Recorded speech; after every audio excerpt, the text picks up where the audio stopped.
आराधना को जारी रखेंगे। यहाँ की स्तुति करो, परमेश्वर के पवित्र स्थान में उसकी स्तुति करो। उसकी सामर्थ्य से भरे हुए आकाश मंडल में उसी की स्तुति करो। उसके पराक्रम के कामों के कारण उसकी स्तुति करो। उसके अत्यंत बढ़ाई के अनुसार उसकी स्तुति करो। नरसिंगा फूंकते हुए उसकी स्तुति करो। सारंगी और वीणा बजाते हुए उसकी स्तुति करो। आइए हम अपनी आंखों को बंद करेंगे और प्रार्थना में चलेंगे। धन्यवाद देते हैं पिता परमेश्वर इस सुंदर समय के लिए। पिता, आपने हम सबको इकट्ठा किया पिता परमेश्वर। और पिता परमेश्वर, आज यूथ संडे के ओकेजन में पिता परमेश्वर, जो भी हमारी चर्च की यूथ ने जो भी प्रिपरेशन की है पिता परमेश्वर, उसमें हम सबको आशीष देना पिता परमेश्वर। और होने पाए पिता परमेश्वर जो भी हमारी प्रिपरेशन है पिता, उस सब प्रिपरेशन में पिता जो भी आज हम करते हैं पिता, आपको महिमा मिले पिता परमेश्वर। और पिता परमेश्वर, जो भी आज वचन बांटा जाता है पिता, वो सबको ग्रहण योग्य हो पिता परमेश्वर। हमारी लाइफ में पिता परमेश्वर हम अप्लाई करने पाए पिता परमेश्वर। और पिता परमेश्वर, जो भी पिता परमेश्वर रास्ते में हैं, आ रहे हैं चर्च पिता परमेश्वर, उन सब के साथ होना पिता परमेश्वर। इस दुआ को मांगते हैं आपके प्यारे बेटे यीशु मसीह के नाम से, आमीन।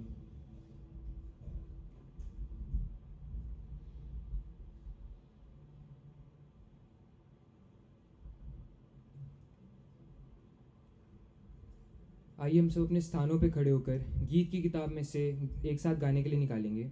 गीत number 678, page number 383। Song number 678, page number 383, यीशु का दरबार।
आइए हम सब अपने ईमानों की मजबूती के लिए रसूल के अकीदों को दोहराएंगे।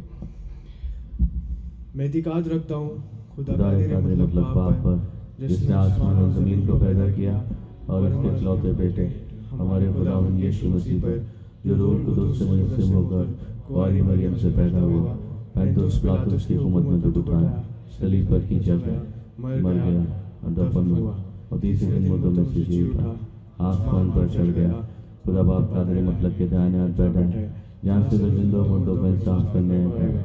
मैं एतिकाद रखता हूँ रूह कुदूस पर, पाक कलीसिया पर, मुक़द्दसों की रिफ़ाक़त, गुनाहों की माफ़ी, जिस्म के जी उठने और हमेशा की ज़िंदगी पर। आमीन। हम सब अपने स्थानों पर बैठ सकते हैं।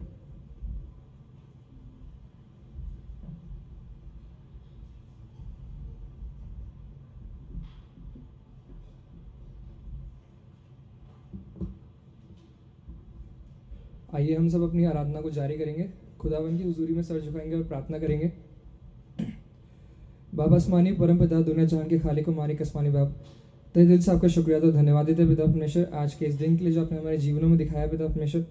बीते हफ्ते के लिए पिता परमेश्वर बहुत बहुत शुक्रिया देना चाहते हैं कि आपने परमेश्वर पिता पूरा हफ्ता पिता परमेश्वर आपने हमें संभाला, अपनी पनाह में बना के रखा, आशीषें दी पिता परमेश्वर, हमें खुश रखा पिता परमेश्वर। तमाम मुसीबतों से, हानि बीमारी से, तकलीफ़ों से पिता परमेश्वर, दुख तकलीफ़ों से पिता परमेश्वर, बीमारियों से, तमाम मुसीबतों से पिता परमेश्वर आपने बचा के अपने भवन में दिखाया पिता परमेश्वर ये दिन आज का, उसके लिए आपका बहुत बहुत शुक्रिया था, धन्यवाद देते हैं पिता परमेश्वर। आज की इस पूरी आराधना को पिता परमेश्वर हम आपके चरणों में रखते हैं, जैसी आपकी मर्जी हो पिता परमेश्वर वैसी वो पूरी होने पाए। दुआ करना चाहूँगा पिता परमेश्वर इस समय में हमारे सारे आज जितने भी यूथ के जवान पिता परमेश्वर जो हम कंडक्ट करते हैं परमेश्वर पिता, आप सबको आशीष और बरकत दीजिएगा कि वो सब कुछ पिता परमेश्वर स्मूथली रन होने पाए। एंड जो भी कुछ पिता परमेश्वर जो हर एक बच्चा जो भी कुछ एक्टिविटीज़ करता है, चाहे वो गाता है बजाता है पिता परमेश्वर, सब आपकी हमदो सिताइश में होने पाए पिता परमेश्वर। आप उससे प्रसन्न हो पिता परमेश्वर, वो आपको कबूल ठहरे। दुआ करना चाहूँगा पिता परमेश्वर हमारे बिशप साहब के लिए परमेश्वर पिता, और जितने भी हमारे बिशप से परमेश्वर ऑल ओवर इंडिया, उन सब के लिए दुआ करना चाहूँगा पिता परमेश्वर।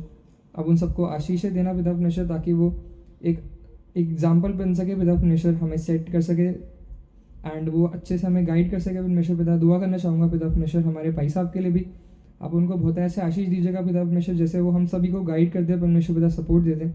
अब उनके साथ होना, उनके परिवार को आशीष देना पिता परमेश्वर, उनको बहुत ऐसा आशीष देना।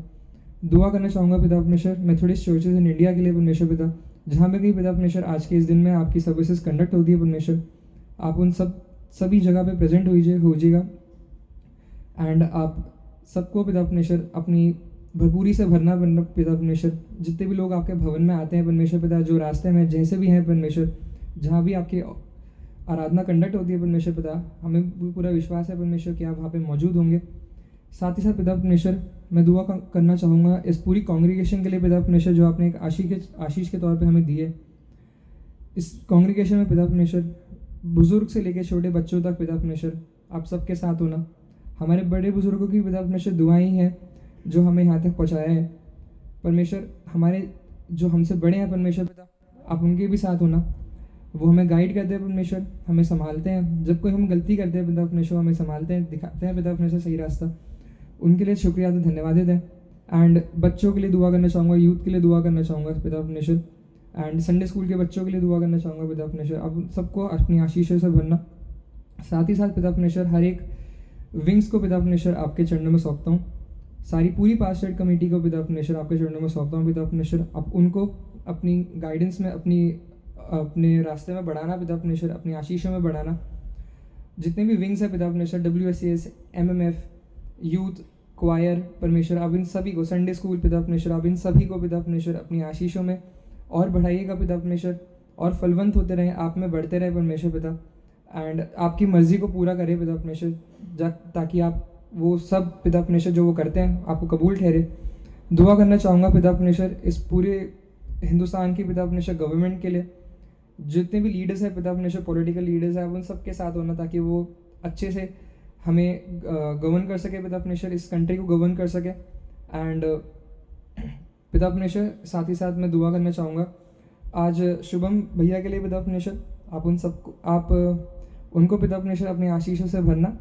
जिस तरह वो आपके वचन को भरते हैं पिता परमेश्वर हमारे जीवनों में, आप उसमें हेल्प कीजिएगा पिता परमेश्वर, उसमें आशीष रखना, ताकि जो भी कुछ सीख सके पिता परमेश्वर उस वचन से, वो आपके थ्रू होने पाए परमेश्वर पिता।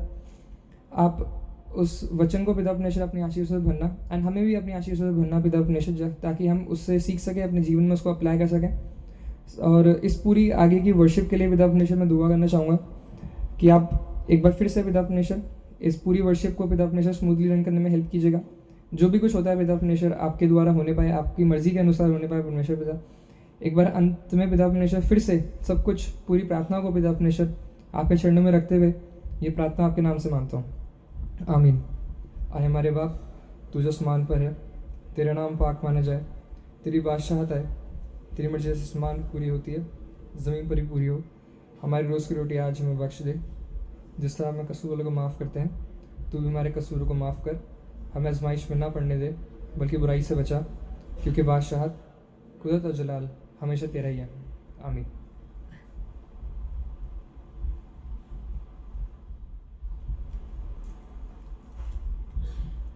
आप सबको जय मसीह की।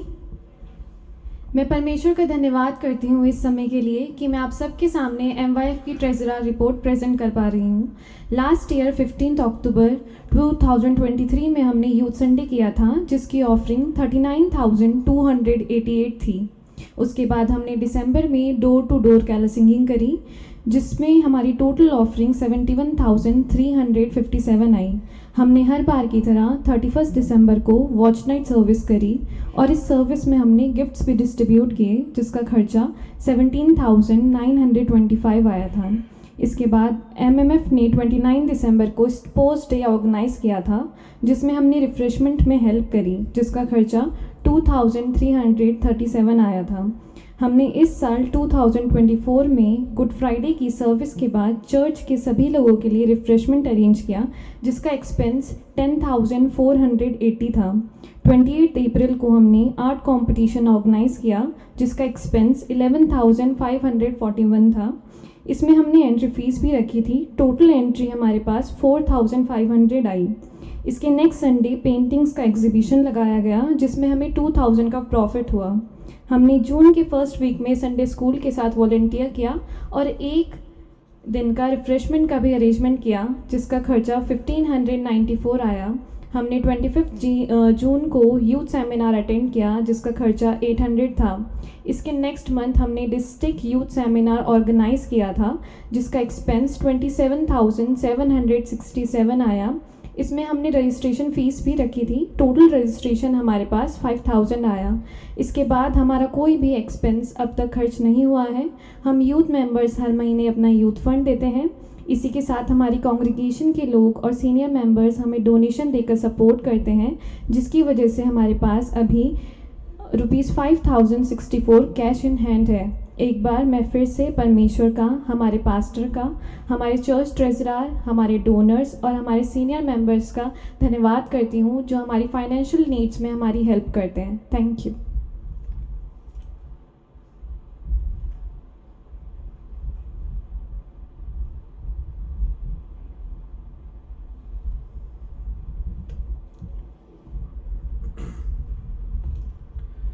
अब हम सब गीत की किताब में से निकालेंगे चुने हुए पाठ की संख्या 42, पेज नंबर 502। चुने हुए पाठ की संख्या 42, पेज नंबर 502।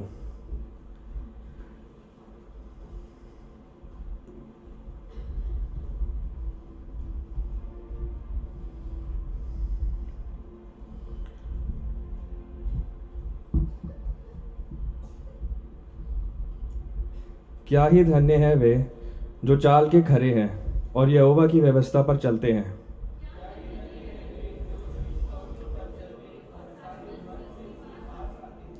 फिर वे कुटिलता के काम नहीं करते, वे उसके मार्गों में चलते हैं।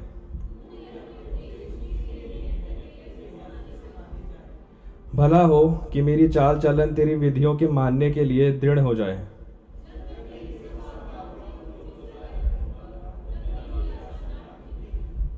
जब मैं तेरे धर्मीय नियमों को सीखूंगा, तब तेरा धन्यवाद सीधे मन से करूंगा।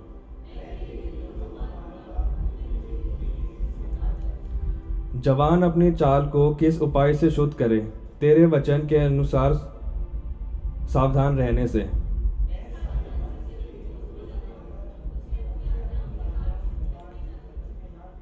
मैंने तेरे वचन को अपने हृदय में रख छोड़ा है कि तेरे विरुद्ध पाप ना करूं। तेरे सब कहे हुए नियमों का वर्णन मैंने अपने मुंह से कहा है।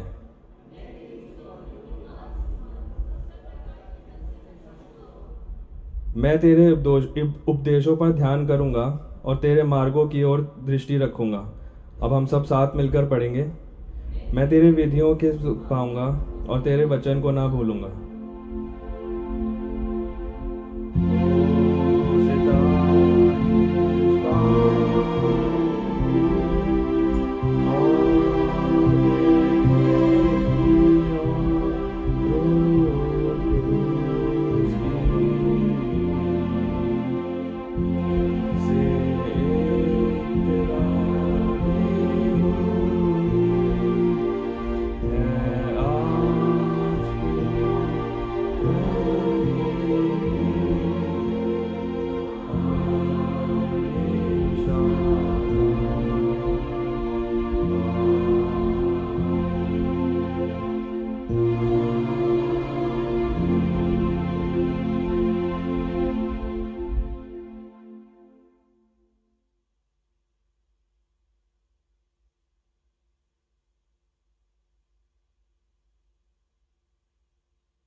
आज के वचन में से पढ़ने के लिए निकालेंगे मत्ती 7 उसकी 24वीं आयत से लेके 27वीं आयत तक। According to gospel Matthew chapter 7 verse 24 to 27 कुछ इस प्रकार लिखा है कि इसलिए जो कोई भी मेरी इन शब्दों को सुनता है और इन पर चलता है उसकी तुलना उस बुद्धिमान मनुष्य से होगी जिसने अपना मकान चट्टान पर बनाया।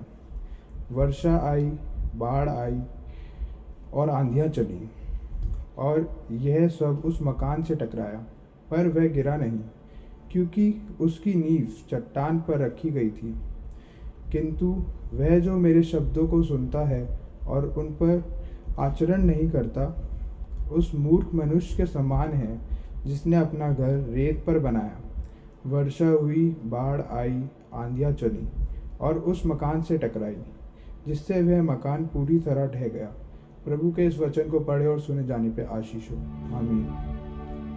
Praise God from whom all blessings flow. Praise Him all creatures here below.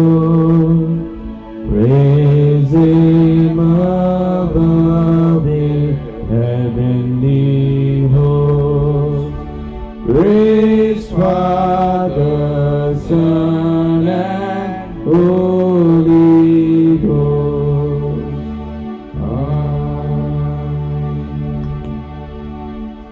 अब मैं एन वाइफ को बुलाना चाहूँगा उनके स्पेशल सॉन्ग के लिए।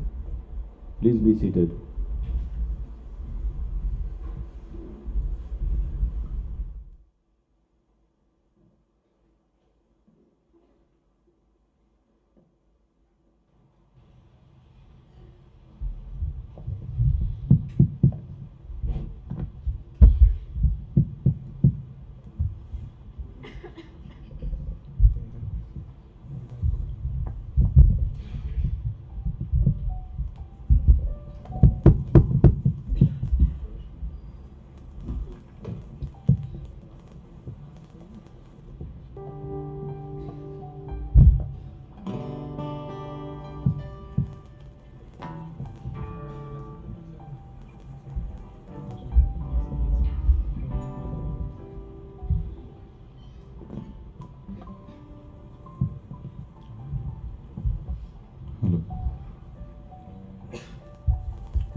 कामिल खुदा,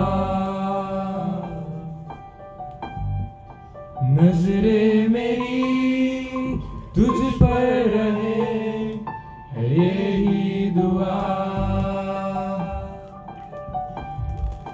मेरा पिता है कामिल खुदा,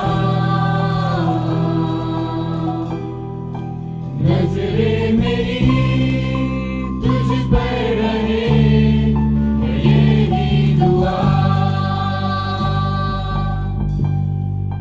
हर वक्त तू कायम रहे, अपने जब साथ छोड़ दे, वादियों में तू ताकत मेरी, चाहूं बस हुजूरी तेरी।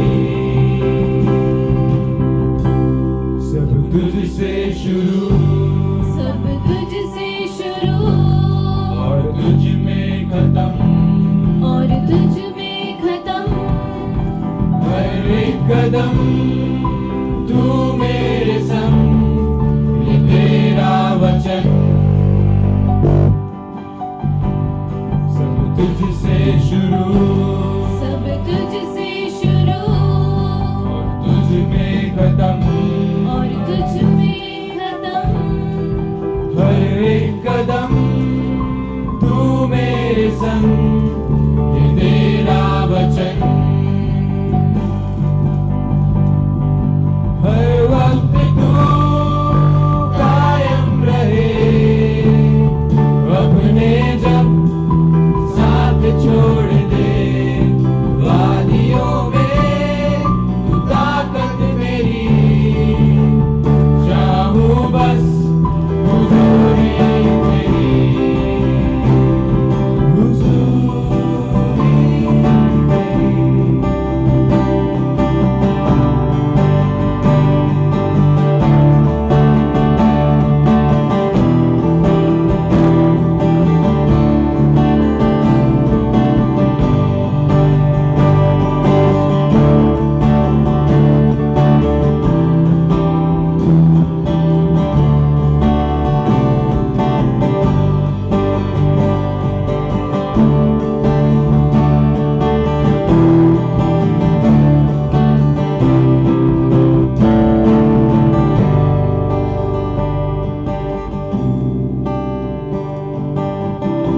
जाऊं वापस अदन में, उनके ठंडे पहर में,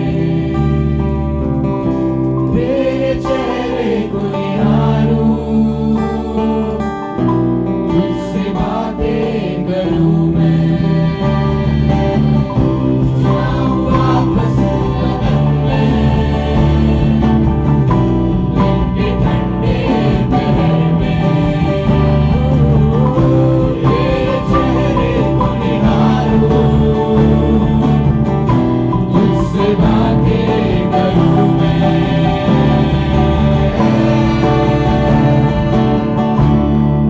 हर वक्त तू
को निहारूं,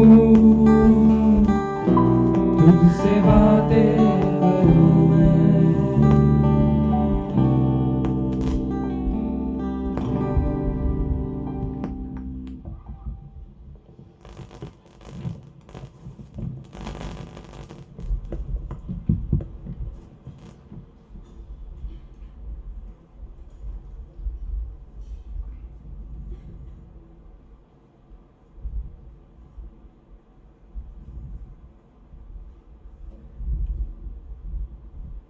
आप सबको जेएमसी की थैंक यू MYF इतने अच्छे गाने के लिए।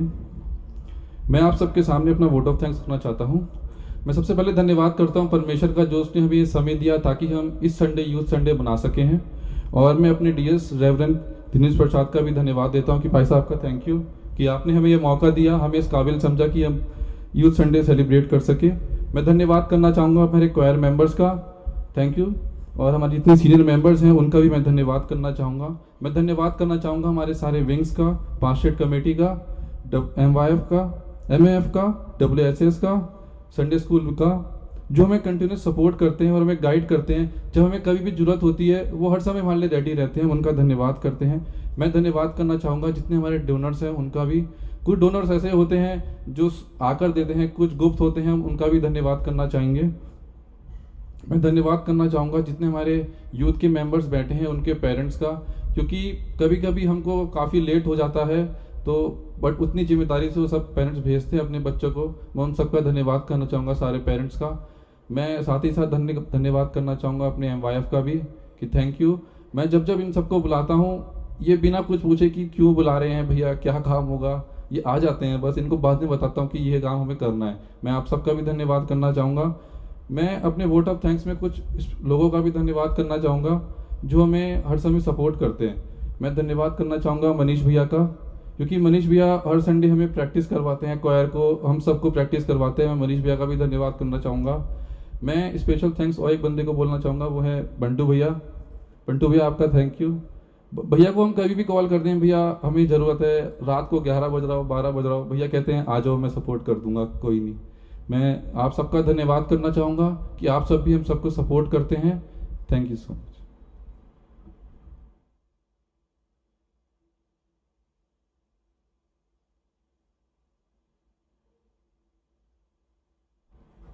अब ये वक्त होगा कि हम एक स्पेशल सॉन्ग सुनेंगे, जॉय, आकाश और शुभम।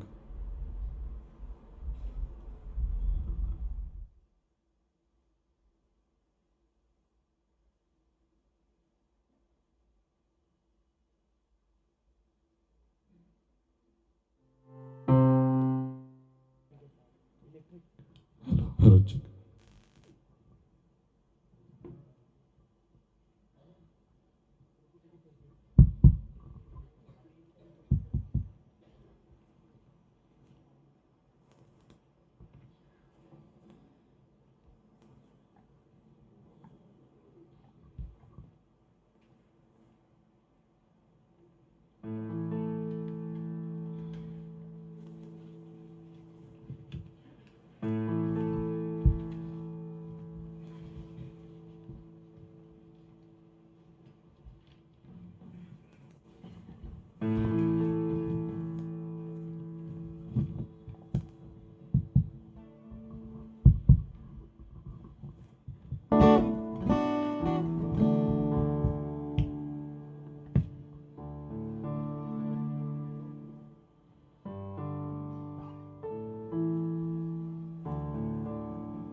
का मरहम तू ही।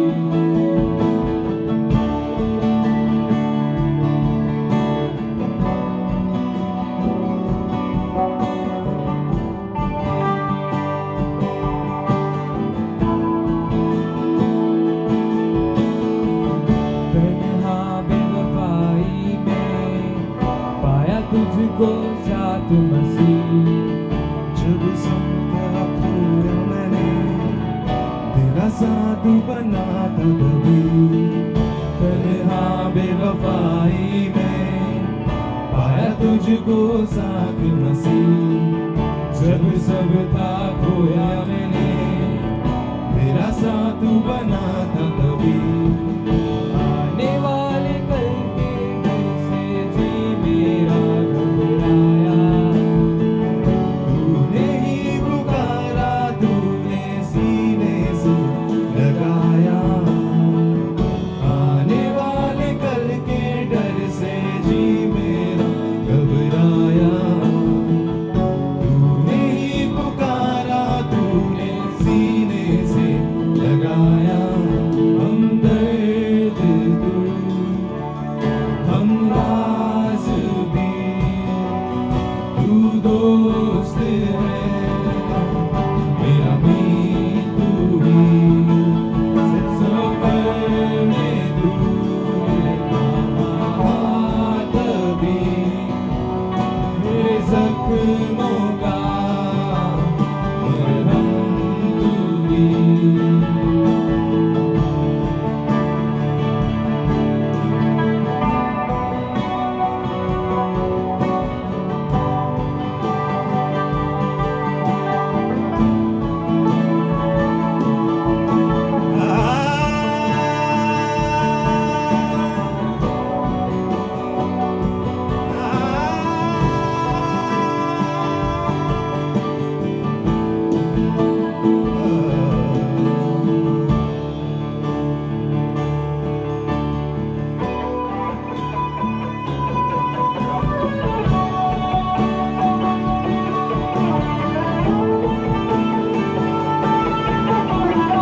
सफर में तू हाथ भी, मेरे जख्मों का मरहम तू ही। Thank you.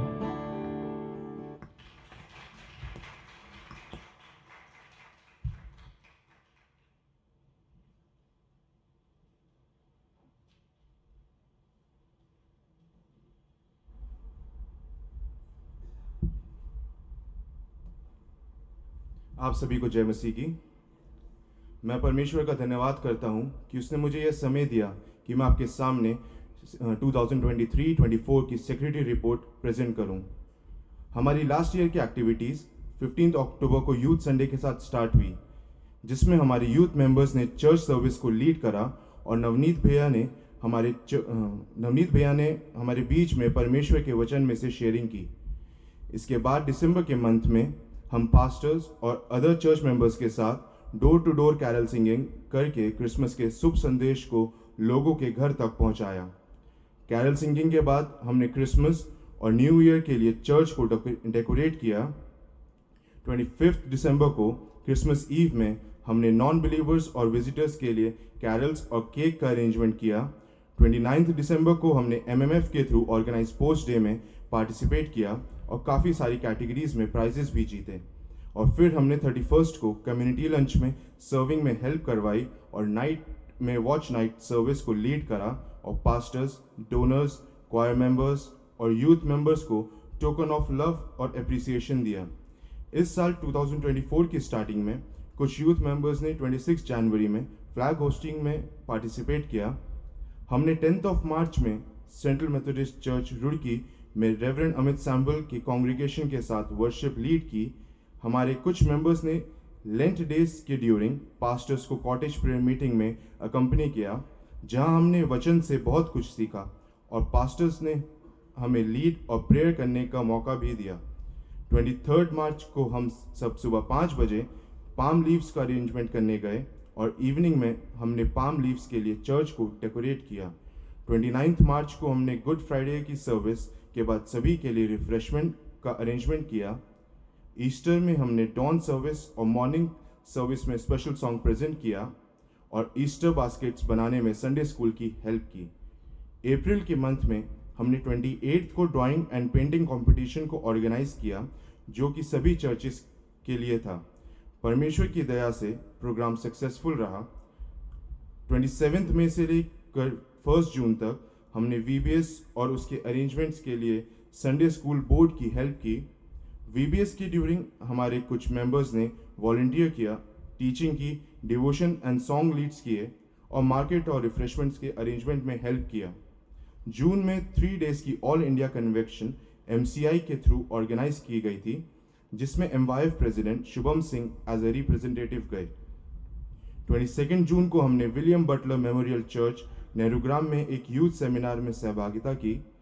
इसके बाद 17 जुलाई को हम लोगों ने अपने चर्च प्रेमाइसेस में रुड़की मुजफ्फरनगर डिस्ट्रिक्ट का एक यूथ सेमिनार ऑर्गेनाइज किया, जिसमें काफ़ी सारे चर्चेस के यूथ ने पार्टिसिपेट किया।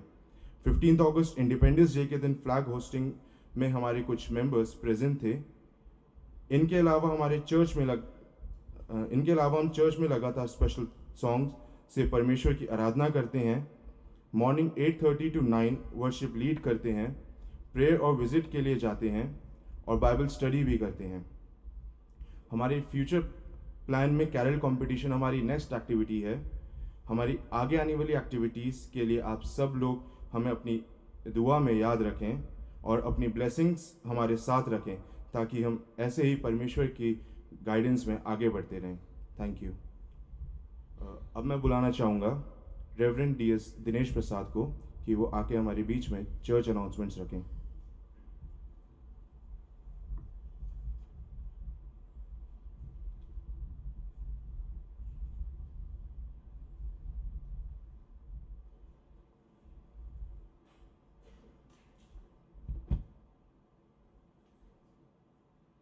मैं सबसे पहले तो परमेश्वर पिता का धन्यवाद देता हूँ कि उसने हम सबको ज़िंदगी बख्शी और हम सब यहाँ पर उसकी आराधना कर पा रहे हैं। हालेलुया।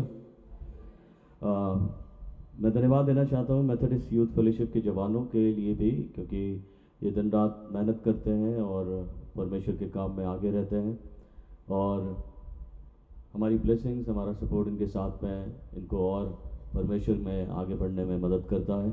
सो आप इनके लिए प्रार्थना करते रहें और आज जबकि ये यूथ संडे सेलिब्रेट कर रहे हैं तो इन सब के लिए प्रार्थना करें, अपने आशीर्वाद दें ताकि ये प्रभु में और आगे बढ़ें और प्रभु के कामों को पूरा करें और इस चर्च के लिए, इस कलीसिया के लिए एक मजबूत पिलर का काम करें।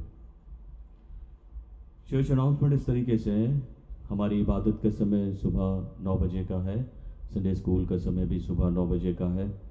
लास्ट संडे आप लोगों ने जो हदिया दिया उसका अमाउंट है ₹27,540, 27,540 रुपये। मैं आपको फिर से एक बार सूचित कर देना चाहता हूँ कि नेक्स्ट संडे तक हमारी इबादत का समय सुबह 9 बजे रहेगा। उसके बाद जो संडे पड़ेगा नवंबर महीने में फर्स्ट संडे से हमारी इबादत का समय जो होगा वो सुबह 10 बजे से होगा। सो आप दोनों टाइमिंग्स को याद रखें। नेक्स्ट संडे जब आते हैं सुबह 9 बजे की टाइमिंग के साथ आएँ, लेकिन उसके अगले संडे में जब आप होली कम्युनियन सर्विस में आते हैं तो सुबह 10 बजे ये समय होगा। परमेश्वर का वचन कहता है, जब आप 1 थेस्सलोनियंस चैप्टर 5 वर्स 18 पढ़ते हैं, उसमें लिखा हुआ है give thanks to God in everything. हर एक बात में परमेश्वर का धन्यवाद करो। कुछ शुक्रगुजारियाँ मेरे पास में हैं और ये सारी शुक्रगुजारियाँ प्रभु के काम के चलते जो उन्होंने एक्सपीरियंस किया अपनी लाइफ में, परमेश्वर के लोगों ने रखी है। तो इन शुक्रगुजारियों को मैं परमेश्वर के सामने अर्पण करना चाहता हूँ। ये पहली शुक्रगुजारी प्रभु के बेटे मिस्टर विवेक जॉन और उनकी पत्नी ज्योत्सना हमारे बीच में है और प्रभु ने बीते वक्त में उनको एक बेटी से नवाजा है और उन्होंने उसका नाम आहाना रखा है और उन्होंने इस ब्लेसिंग के चलते परमेश्वर के सामने ये शुक्रगुजारी रखी है। हम इसको प्रभु में अर्पण करते हैं और प्रार्थना करते हैं कि परमेश्वर विवेक और ज्योत्सना और उनकी बेटी आहाना को बहुतायत की बरकतें दें। वहीं साथ ही उनके पेरेंट्स ने भी, नाम मैं नहीं बताना चाहता, लेकिन उनके पेरेंट्स ने भी चर्च कंस्ट्रक्शन के काम के वास्ते जो है इस कंट्रीब्यूशन को रखा है और इस कंट्रीब्यूशन को हम परमेश्वर के सामने अर्पण करते हैं। प्रार्थना करते हैं प्रभु का अनुग्रह ऐसे ही इनके साथ में बना रहे और ये प्रभु में आगे बढ़ते चले जाएं। मैं धन्यवाद देता हूँ, आप लोगों ने पहले भी कंट्रीब्यूट किया, अभी चूँकि जबकि काम चल रहा है आप लोग कंट्रीब्यूट कर रहे हैं कंटिन्यूस, और मेरा प्रेयर आपके साथ में है और हम प्रार्थना करते हैं कि प्रभु आपको हमेशा आशीषित रखे। प्रभु ने प्रभु की बेटी को आशीषित किया और 22 को उसका बर्थडे है और उसने अपने बर्थडे के चलते इस शुक्रगुजारी को परमेश्वर के सामने रखा है और मैं शुक्रगुजारी को प्रभु के सामने अर्पण करता हूँ। प्रार्थना करता हूँ प्रभु के दोनों हाथ इस बेटी के ऊपर हो, दाहिने हाथ के वसीले से दीर्घायु मिले और बाएं हाथ के वसीले से ये संसार की प्रॉस्पेरिटी में बढ़ती चली जाए। एक 5,000 रुपये की शुक्रगुजारी जो है प्रभु के एक परिवार ने रखी है। बीते वक्त में इस परिवार की बेटी का शादी हुआ इसी चर्च में और परिवार शुक्रगुजार है, उनकी मम्मी शुक्रगुजार हैं, भाई शुक्रगुजार हैं और ये शुक्रगुजारी क्योंकि प्रभु ने सारे कामों को पूरा किया और विवाह अच्छे से हुआ। हम धन्यवाद देते हैं कि परमेश्वर की करुणा उनके जीवन के साथ बनी रही और प्रभु ने संभाला और इस शुक्रगुजारी को अर्पण करते हुए प्रार्थना यही करते हैं कि प्रभु हमेशा इनके साथ रहे और इनका ख्याल रखे, अपनी आशीषों में आगे बढ़ाए। आशीष और आकाश ने चर्च कंस्ट्रक्शन के वास्ते अपनी शुक्रगुजारी को रखा है और ये शुक्रगुजारी दोनों भाइयों ने रखी है अपनी कमाइयों के हिस्से में से और मैं धन्यवाद देता हूँ कि प्रभु के लोग, जवान लोग खास तौर से प्रभु के लिए सोचते हैं और अपनी योगदान देते हैं। परमेश्वर दोनों भाइयों को खास तौर से आशीष और उसकी पत्नी को आशीष दे। आने वाले वक्त में उसकी वेडिंग एनिवर्सरी है पहली, तो प्रभु में वो आगे बढ़े और अधिकाई से फल लाए। लास्ट संडे प्रभु की एक बेटी ने चर्च के बाद चर्च कंस्ट्रक्शन के काम के वास्ते अपने शुक्रगुजारी को दिया और ये शुक्रगुजारी मैं जो है परमेश्वर के सामने संडे अर्पण कर रहा हूँ और प्रार्थना करता हूँ कि प्रभु अपनी बेटी को बहुत आगे बढ़ाए और अपनी ओर से आशीषों में लेकर चले। एक और प्रभु की बेटी ने कनाडा से जो है 22,000 रुपये के रूप में शुक्रगुजारी अपने कमाई का टाइथ भेजा है और हम चाहते हैं कि प्रभु उस बेटी को बहुत आशीष दे।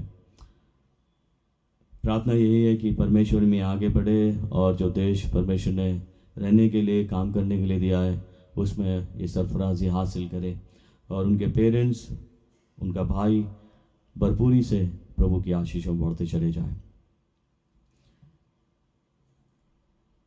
इससे पहले कि हम लोग इन शुक्रगुजारियों के वास्ते प्रार्थना करें, तमाम अनाउंसमेंट जो है हम और सुन लेते हैं। कुछ शादी के इश्तिहार हैं और वो इश्तिहार मैं आपके सामने पढ़ देता हूँ। मिस्टर मनीष जो कि मिस्टर विनोद डिक्सन के बेटे हैं, हमारे चर्च के मेंबर हैं, इनका विवाह मिस अनुग्रह बैक्स्टर जो मिस्टर बिमल बैक्स्टर की बेटी हैं और CMC central Methodist church Meerut की सदस्य हैं। इनका विवाह जो है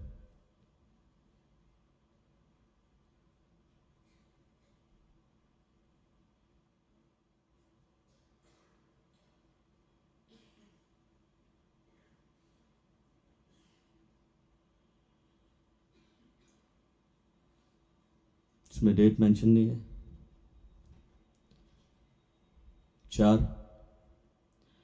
4 नवंबर को सेंट्रल मैथोडिस्ट चर्च मेरठ में होना करार पाया गया है और ये विवाह के सिलसिले में पहली पुकार है। मिस्टर सुमित सैमुअल जो मिस्टर एजरा सैमुअल के बेटे हैं, हमारे चर्च के सदस्य हैं, इनका विवाह मिस मीनाक्षी जो लेट मिस्टर राजेंद्र लाल की बेटी है और समर्पण प्रार्थना भवन की सदस्य हैं। इनका विवाह मसूरी में होना करार पाया गया है, होटल उर्वशी में, और 7 तारीख को ये विवाह होना है, 7/11 को, 7 नवंबर को दोपहर 12:30 बजे। ये विवाह के संबंध में पहली पुकार है और कोई भी साहिबान ये समझता है कि कानूनी तौर पर इस पवित्र रिश्ते में बनने के लायक नहीं है, समय से पहले हम खुदा के खादिमों को इत्तला करें, नहीं तो हमेशा के लिए खामोश रहें। WSS के मेंबर से मैं रिक्वेस्ट करूंगा कि मेहरबानी से इबादत के बाद अपने कक्ष में जाकर अपनी मीटिंग को संबोधित करें। और चूँकि ये मैसेज जो है आपको व्हाट्सएप टेक्स्ट पर भेजा गया है और आज मैं चर्च वर्शिप के दौरान ये अनाउंस कर रहा हूँ कि आप लोग इबादत के बाद रुकें और तमाम जो आने वाली इवेंट्स हैं, आपके प्रोग्राम्स हैं, उनके बारे में डिस्कस करें। मैं जवानों के लिए ये सूचना देना चाहता हूँ, ख़ास तौर से अगले महीने से, नवंबर महीने से बाइबल स्कूल ऑन व्हील जो है मैं स्टार्ट करने वाला हूँ। इसमें जो है लगभग 10 पार्टिसिपेंट्स की ज़रूरत होगी और इससे ज़्यादा भी हो सकते हैं। तो बाइबल स्कूल ऑन व्हील जो है टीच एवरी नेशन के द्वारा जो है एसोसिएटेड है और मुझे ये जिम्मेदारी सौंपी गई है हमारे एपिस्कोपल एरिया से कि मैं अपने चर्च में इस बाइबल स्कूल ऑन व्हील को जो है बाइबल के संबंधित जो टीचिंग्स हैं उनको मैं कंडक्ट कर सकूं। सो आप जवान लोग तैयार रहें और आपकी क्लासेस जो है नवंबर महीने से शुरू होंगी और आपके रजिस्ट्रेशन जो है नेक्स्ट वीक करे जाएंगे। सो आप ज़्यादा से ज़्यादा इस स्कूल का फ़ायदा उठाएं और इसमें तमाम वो बातें किस तरीके से बाइबल को जो है कंपाइल किया गया, बनाया गया, किस तरीके से ये क्रोनोलॉजिकल ऑर्डर में आई और साथ ही साथ इसमें जो टीचिंग्स है फॉरगिवनेस के ऊपर एक पूरा चैप्टर है, वो फॉरगिवनेस के ऊपर आपको टीचिंग दी जाएगी। तो इसके लिए तैयार हैं, इसका पूरा कोर्स है और जब ये कोर्स कंप्लीट हो जाएगा तब आपको एक सर्टिफिकेट मिलेगा जो टीच एवरी नेशन की ओर से होगा। सो इसके लिए तैयार है। मैं सबसे पहले तो इससे पहले कि मैं आगे बढ़ूँ, मैं I am overwhelmed by your love, मैं आपके प्यार के लिए जो है शुक्र अदा करना चाहता हूँ।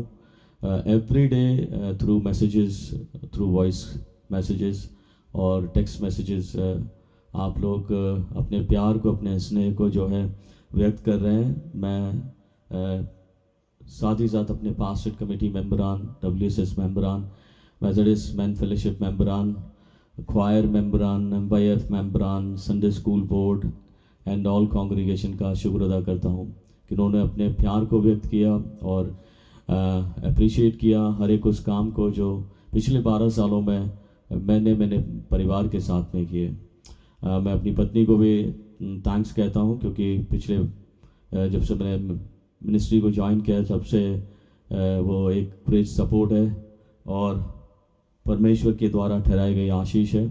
मेरा परिवार पूरा समर्पित रहता है काम, परमेश्वर के काम के लिए। सो बिग थैंक अपने फैमिली को मैं देना चाहता हूँ। और कभी कभी भी जो है ऐसी घटना नहीं घटी जिसकी वजह से परमेश्वर का काम रुका हो। तो आप ऐसे ही प्रार्थना करते रहें मेरे परिवार के लिए, और प्रभु में हम एक साथ मिलकर आगे बढ़ते रहेंगे।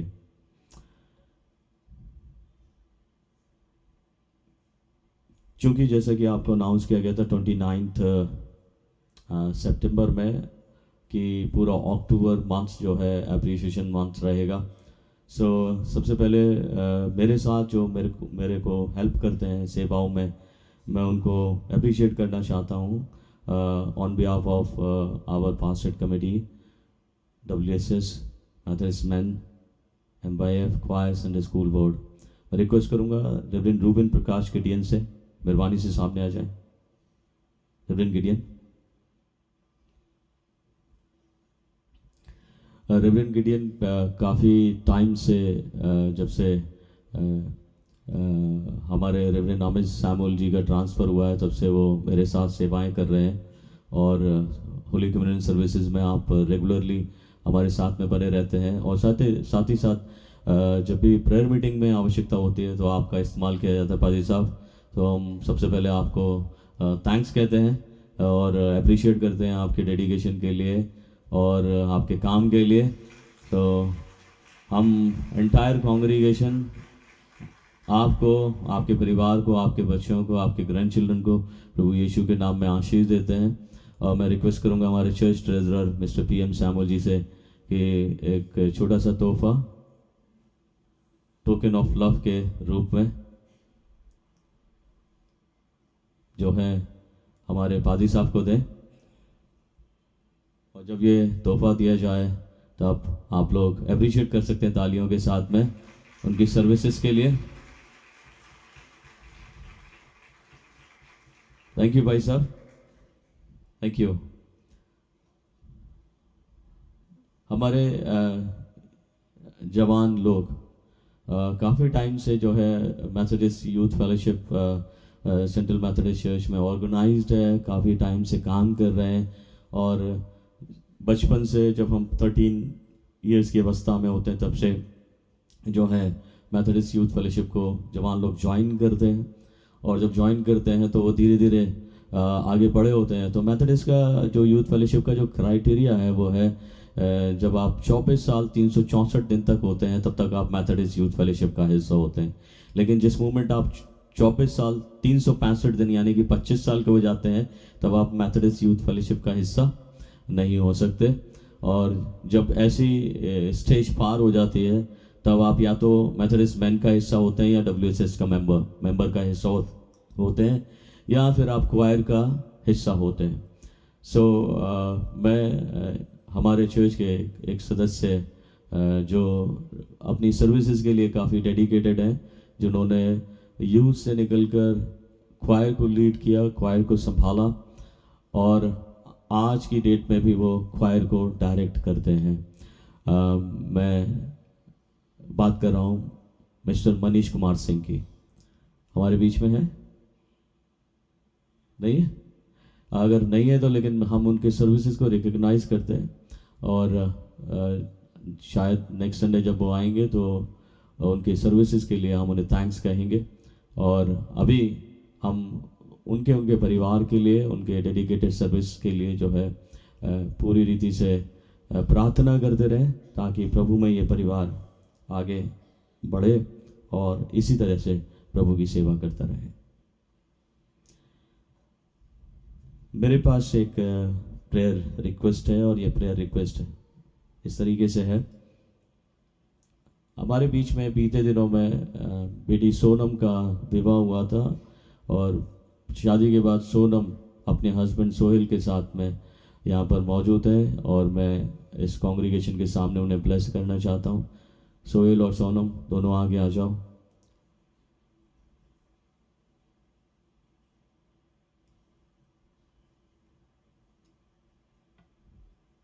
रेवरेंड गिडियन से भी मैं रिक्वेस्ट करूंगा कि दोनों बच्चों के ऊपर हाथ रखें और मेरे साथ प्रार्थना करें।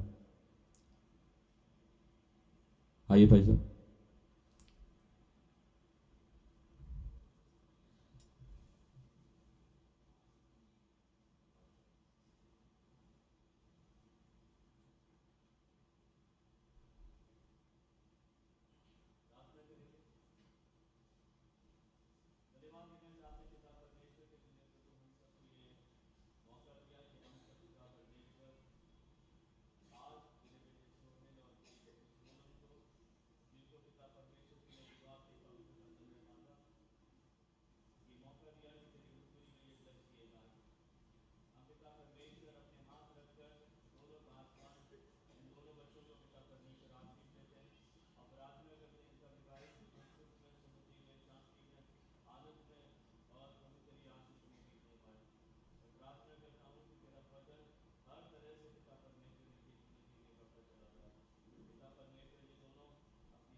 जो लोग अपने बर्थडे सेलिब्रेट कर रहे हैं उनके नाम इस तरीके से हैं।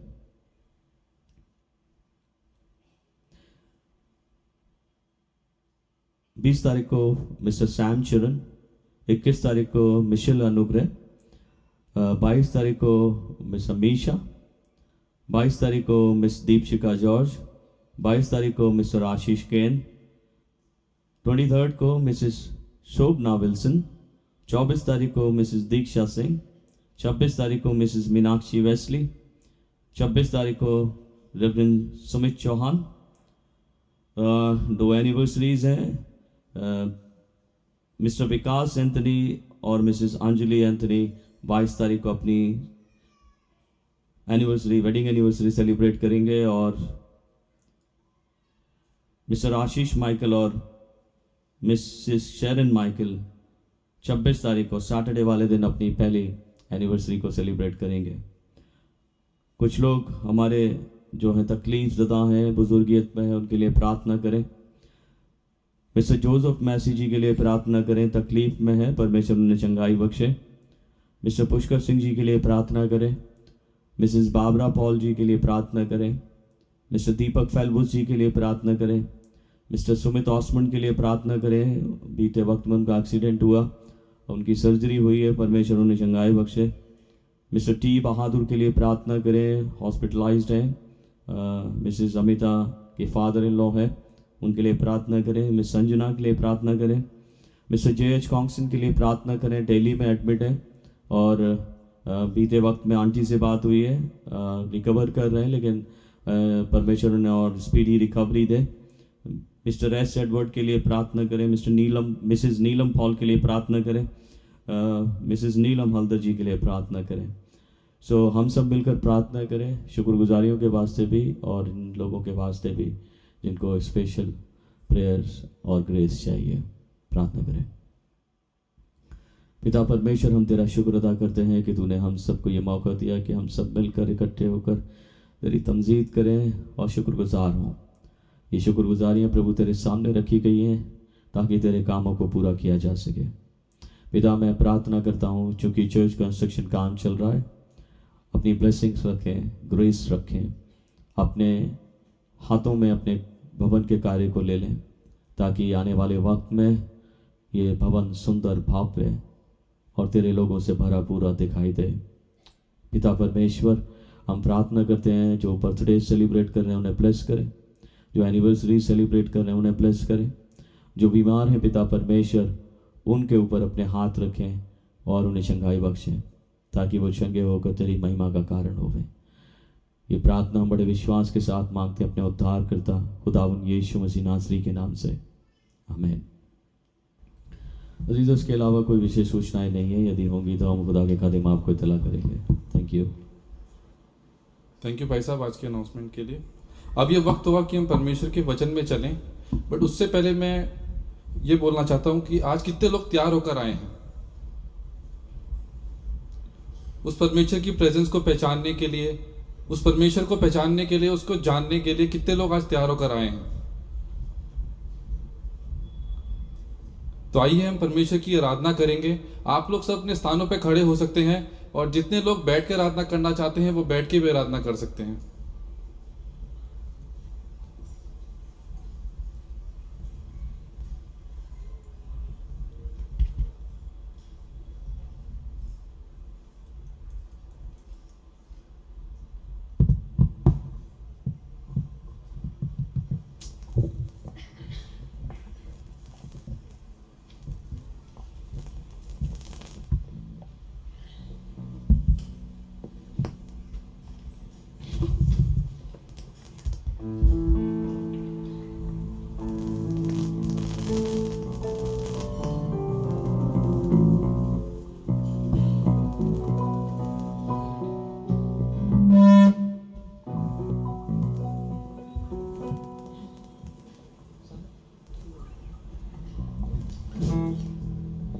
परमेश्वर के लिए गीत गाएंगे सदा राजा, क्योंकि भजन संहिता में लिखा है, तेरा राज्य युग युग का और तेरी प्रभुता सब पीढ़ियों तक बनी रहेगी।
ताली बजाकर उस परमेश्वर की प्रशंसा कर सकते हैं। परमेश्वर होना डरेगा,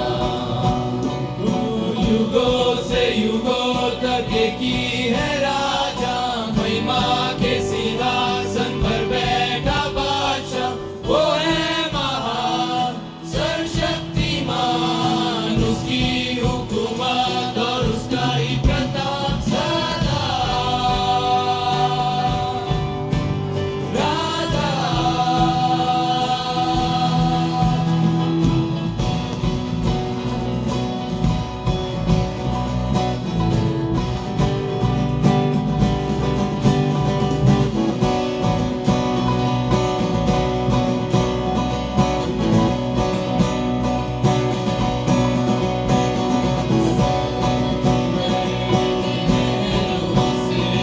यहोवा है महान, पर्वत की ऊंचाई से ऊंचा यीशुआ, समुंदर की लहरों से यहोवा है महान, पर्वत की ऊंचाई से ऊंचा साथ मिलकर युगों से युगों तक एक ही है राजा, महिमा के सिंहासन पर बैठा बादशाह, वो है महान सर्वशक्तिमान, उसकी हुकूमत और उसका ही प्रताप सदा। राजा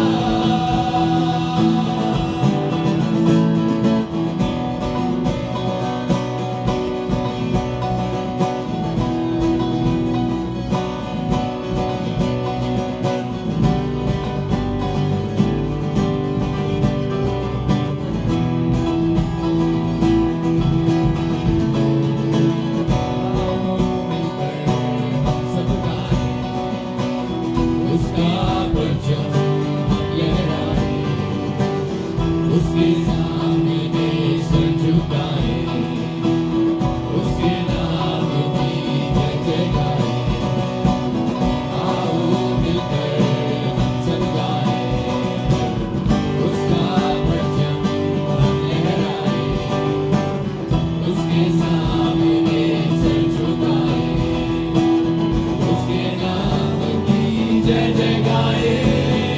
युगों से युगों तक एक ही है राजा, महिमा के सिंहासन पर बैठा बादशाह, वो है महान सर्वशक्तिमान, उसकी हुकूमत और उसका ही प्रताप सदा।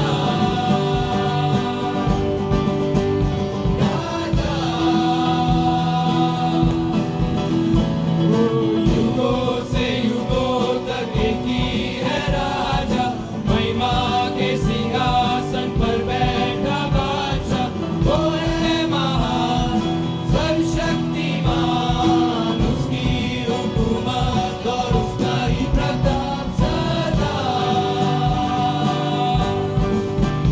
राजा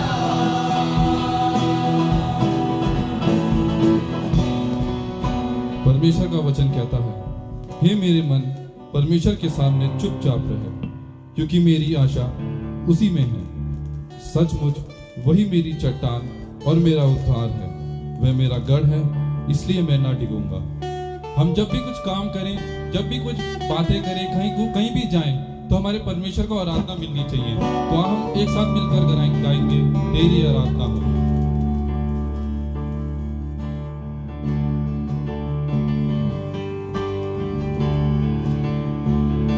जहाँ मैं जाऊँ तेरी आराधना हो, मैं जब कुछ करूँ तेरी आराधना हो, मेरे कामों से तेरी आराधना हो,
करें, प्रभु की आराधना करें।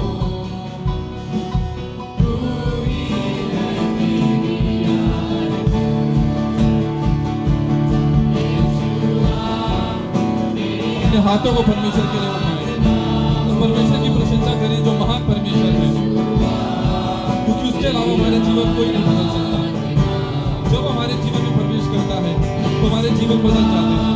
हमें उसकी समय आराधना करनी है, अपने हाथों को उठाकर उस परमेश्वर की आराधना करें।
अपने आप को अपने अंदर झांक के देखिए।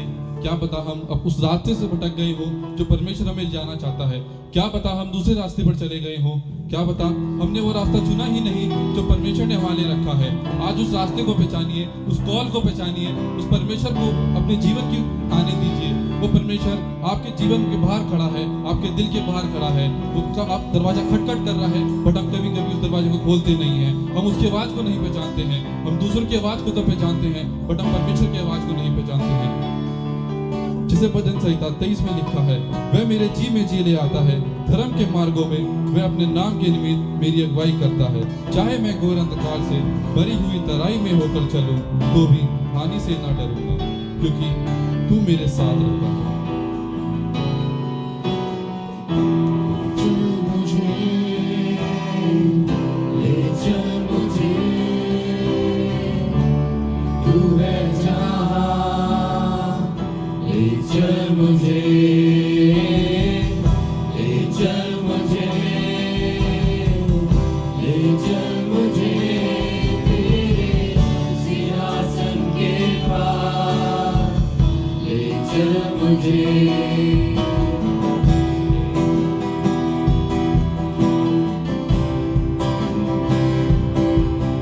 आज अपने आप को पूरा उस परमेश्वर को सौंप दीजिए। आज अपने आप को, हर एक चीज को, अपने शरीर के अंग को पिता परमेश्वर को सौंप दीजिए।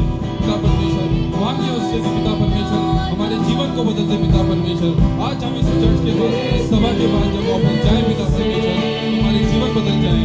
हमको जब बाहर के लोग देखें पिता परमेश्वर, तो पिता परमेश्वर वो पहचान सके पिता परमेश्वर कि आपके बेटे और आपकी बेटी ने पिता परमेश्वर।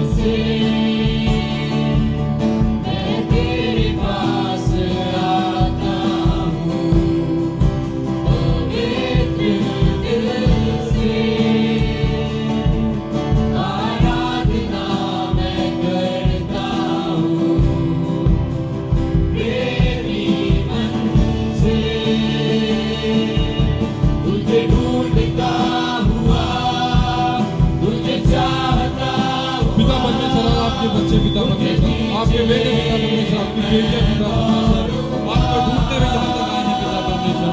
पिता परमेश्वर आज इस समय पिता परमेश्वर जीवनों को बदल दे पिता परमेश्वर। पिता परमेश्वर जो भी पिता परमेश्वर शैतान ने अपने बंधन को बांधा है पिता परमेश्वर, आज मैं पिता परमेश्वर उस पवित्र आत्मा की सामर्थ को पिता परमेश्वर, उस होली स्पिरिट को इनके जीवन में भेजता हूँ पिता परमेश्वर। आज वो सारे बंधन टूट गए पिता परमेश्वर, हम ये विश्वास करते हैं पिता परमेश्वर।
ये समय है अपने सरों को हम प्रार्थना में झुकाएंगे और परमेश्वर से प्रार्थना मांगेंगे पिता परमेश्वर। ये आज समय पिता परमेश्वर जब हम अपने जीवन को पिता परमेश्वर आपके हाथों में देते हैं पिता परमेश्वर। तो पिता परमेश्वर आज ही पिता परमेश्वर, आज इस सुबह के समय पिता परमेश्वर हमारे जीवन हम आपको देते हैं। तुम्हारे जीवन आज ही के आज बदलने चाहिए पिता परमेश्वर। हमारे अंदर से पिता परमेश्वर शैतान की देखी अनदेखी चालों को हम दूर करते हैं पिता परमेश्वर। पिता परमेश्वर मैं प्रार्थना करता हूँ जितने लोग यहाँ बैठे हैं पिता परमेश्वर, जब पिता परमेश्वर वो आपके चरणों में आए हैं पिता परमेश्वर, आपके सामने आए हैं पिता परमेश्वर, आपकी वेदी पे जब वो आएंगे पिता परमेश्वर, मैं प्रार्थना करता हूँ पिता परमेश्वर आप उनके जीवनों को बदले पिता परमेश्वर, उनके ऊपर पिता परमेश्वर अपना हाथ रखें पिता परमेश्वर। आपका वचन कहता है पिता परमेश्वर आपने हर एक जन का पिता परमेश्वर नाम अपने हाथों में रखा है पिता परमेश्वर। आप हमें हर समय अपने पंखों में रखते हैं पिता परमेश्वर। मैं प्रार्थना करता हूँ पिता परमेश्वर हर एक जन को पिता परमेश्वर अपनी सामर्थ से भरे पिता परमेश्वर। जब पिता परमेश्वर इस सभा के बाद पिता परमेश्वर जब इस गेट से हम लोग बाहर जाएं पिता परमेश्वर, इस चर्च से हम बाहर जाएं पिता परमेश्वर, अपने कामों में जाएं पिता परमेश्वर, अपने दोस्तों से मिलें, हम कहीं भी जाएं पिता परमेश्वर, तो हमारा नाम नहीं पिता परमेश्वर आपका नाम मान होना चाहिए पिता परमेश्वर। पिता परमेश्वर प्रार्थना करता हूँ पिता परमेश्वर जिसके जीवन में पिता परमेश्वर जो भी परेशानियां हैं पिता परमेश्वर वो आप जानते हैं पिता परमेश्वर, हमसे ज्यादा पिता परमेश्वर आप उनके जीवनों को जानते हैं पिता परमेश्वर। आज मैं प्रार्थना करता हूँ पिता परमेश्वर वो जीवन पिता परमेश्वर आज ही के आज बदल जाएंगे पिता परमेश्वर। उन बंधनों को पिता परमेश्वर हम तोड़ते हैं पिता परमेश्वर, आपके लहू का बाड़ा पिता परमेश्वर हर एक के चारों ओर लगाते हैं पिता परमेश्वर। जिनको पिता परमेश्वर जो दर्द है पिता परमेश्वर, कोई बीमारी है पिता परमेश्वर, आपका पिता परमेश्वर हाथ लगाते हैं, आज वो चंगाई पा चुके हैं पिता परमेश्वर। हम इस विश्वास से पिता परमेश्वर इस प्रार्थना को मांगते हैं पिता परमेश्वर, आमीन। Please be seated.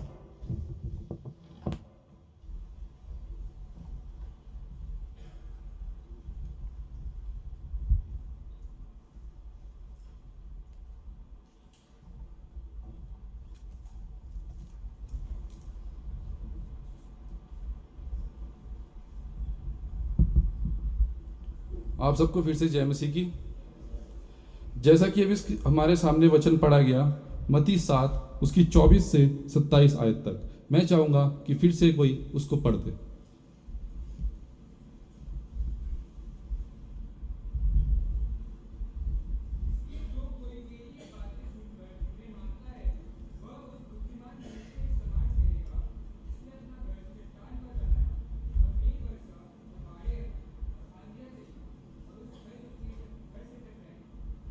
नहीं गिरा कि उसकी नींव चट्टान पर डाली गई थी, परंतु जो कोई मेरी ये बातें सुनता है और उन पर नहीं चलता वह उस निर्बुद्धि मनुष्य के समान ठहरेगा जिसने अपना घर बालू पर बनाया और मेघ बरसा और बाढ़ें आई और आंधियां चली और उस घर से टकराई और वह गिरकर सत्यानाश हो गया।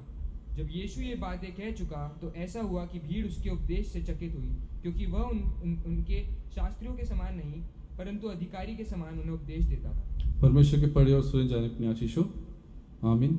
मैं अपना सर्मन स्टार्ट करने से पहले, अपनी शेयरिंग स्टार्ट करने से पहले मैं धन्यवाद देना चाहता हूँ भाई साहब का धन्यवाद कि आपने मुझे इस काबिल समझा, मुझे ये मौका दिया कि मैं यहाँ से परमेश्वर के वचन में से कुछ बातें सबके सामने रख सकूँ। मैं अपनी कलीसिया का भी धन्यवाद करता हूँ कि आपने मुझे ये मौका दिया।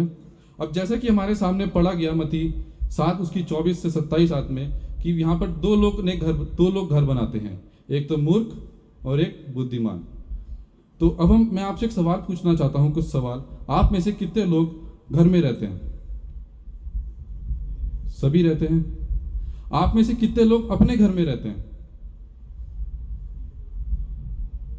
कुछ लोग रहते होंगे, कुछ लोग किराए के घर पे रहते होंगे, कुछ लोग बाहर से आ रखे होंगे। मेरा तीसरा सवाल आपसे ये है, आप में से कितने लोगों ने घर बनाया है या बनवाया है? ज्यादातर सबने ही घर बनवाया होगा। आज हम बात करेंगे कि हमको कैसा घर बनाना है और कैसी नींव पर बनाना है। आज हम ये बाहर के घरों के बारे में नहीं, हम आत्मिक घर के बारे में बात करेंगे, क्योंकि आज जो हमें परमेश्वर का वचन दिखाता है कि दो लोगों ने घर बनाया है, मूर्ख और एक बुद्धिमान। तो उन्होंने कैसी नींव पर अपना घर बनाया और कैसी नींव होनी चाहिए, आज हम उस पे बारे में बात करेंगे। सबसे पहले हमें घर बनाने के लिए क्या चाहिए होता है? जमीन, क्योंकि अगर जमीन नहीं होगी तो घर कैसे बनेगा। अब जमीन जो है वो 3 प्रकार की होती है। पहली रेतीली जमीन, जो परमेश्वर का वचन भी हमें बताता है। अगर हम देखें, रेतीली जमीन ऐसी है, अगर उस पर हल्की सी परेशानी आए, दुख आए या कुछ भी बोझ या तूफान आए तो वो उड़ जाती है। वो कभी इधर है, मतलब कभी मसीह के पास है तो कभी किसी और के पास चलेगी नजात पाने, कभी किसी और के पास। वो रेतीली जमीन कभी रुकती नहीं है, वो उड़ के कहीं भी चली जाती है, क्योंकि रेत उड़ जाती है। फिर दूसरी जमीन आती है दलदल वाली जमीन, जो उस पर अगर हल्का सा बोझ पड़ा, तकलीफ आए या कुछ भी आए तो वो धंस जाती है, तो वो जमीन भी अच्छी नहीं है। तीसरी जमीन आती है चट्टान जैसी जमीन, जो हमें परमेश्वर का वचन बताता है, क्योंकि चट्टान जो है वो यीशु मसीह है। अगर हम देखें बाइबल में 1 कुरिन्थियों उसका 3 अध्याय और वर्ष 11, वहां परमेश्वर का वचन हमसे कहता है, मैं उस चट्टान पर खड़ा हूं जो यीशु है। तो यहाँ पे परमेश्वर का वचन बताता है कि चट्टान जो है वो परमेश्वर है। अगर हम ऐसे ही भजन संहिता 31 उसकी 3 उसमें देखें तो वहां भी परमेश्वर का वचन बताता है, वही मेरी चट्टान है। तो अगर परमेश्वर हमारी चट्टान है तो हमें घर किस पे बनाना है? अपना चट्टान पे। अभी आपने देखा कि हमने बात करी, सबसे पहले इंपॉर्टेंट है जमीन, क्योंकि हमें जमीन नहीं होगी तो हम घर नहीं बना सकते। तो जमीन अगर हमें मिल गई है तो अगर ये कितनी कमाल की बात होगी कि अगर आपको जमीन कोई फ्री में दे दे आके, बढ़िया बात होगी ना कि भाई इतनी बड़ी हमें जमीन फ्री में मिल गई है। तो ये जमीन, ये प्लॉट जो हमें परमेश्वर ने हमारे कामों के द्वारा नहीं दिया है, हमारे जो हमने काम करते हैं उसके द्वारा नहीं, वो हमें जमीन परमेश्वर ने दी है। उसने अपना लहू बहाकर, अपना क्रूज पर चढ़कर उसने जो ये जमीन हमें, उसने वो दाम वहां पर चुका दिया था इस जमीन का। तो ये जमीन हमें जो है मुफ्त में मिली है। हालेलुया। और मेरा ये विश्वास है कि अगर उसने मुझे चुना है तो मैं उसका बेटा हूं। बोलिए हालेलुया। हम सब उसके बेटे हैं, बेटे बेटियां हैं। अब जमीन तो हमें मिल गई, या बोले कि एक अच्छा प्लॉट हमें मिल गया, तो क्या अगर आप लोगों को जमीन मिलती है, कोई भी प्लॉट मिलता है, आप लेते हैं, तो क्या उसको आप ऐसे ही छोड़ देते हैं? आप उसके चारों ओर एक बाउंड्री करेंगे ताकि उसमें जो भी है कोई एनक्रोच ना कर ले, या उसमें अगर हम प्लॉट की बात करें तो हम प्लॉट की बाउंड्री इसलिए करते हैं ताकि अगर हमारा जो प्लॉट है, अगर उसमें कोई भी आके गाड़ी ना खड़ी कर दे, या उस पर आके अपना सामान ना फेंक के चला जाए, या कुछ भी रख के ना चला जाए, ताकि फिर उस इंसान के मन में आया कि भाई ये तो प्लॉट ऐसी है, इस पर तो बाउंड्री नहीं है, तो मैं क्या करता हूँ, इसको ले लेता हूँ, कब्जा कर लेता हूँ। ऐसे ही शैतान जब हमारे जीवन में देखता है कि हमने हमारे चारों ओर तो बाउंड्री करी नहीं है, तो वो अपनी कुछ चीज़ें फेंकता है।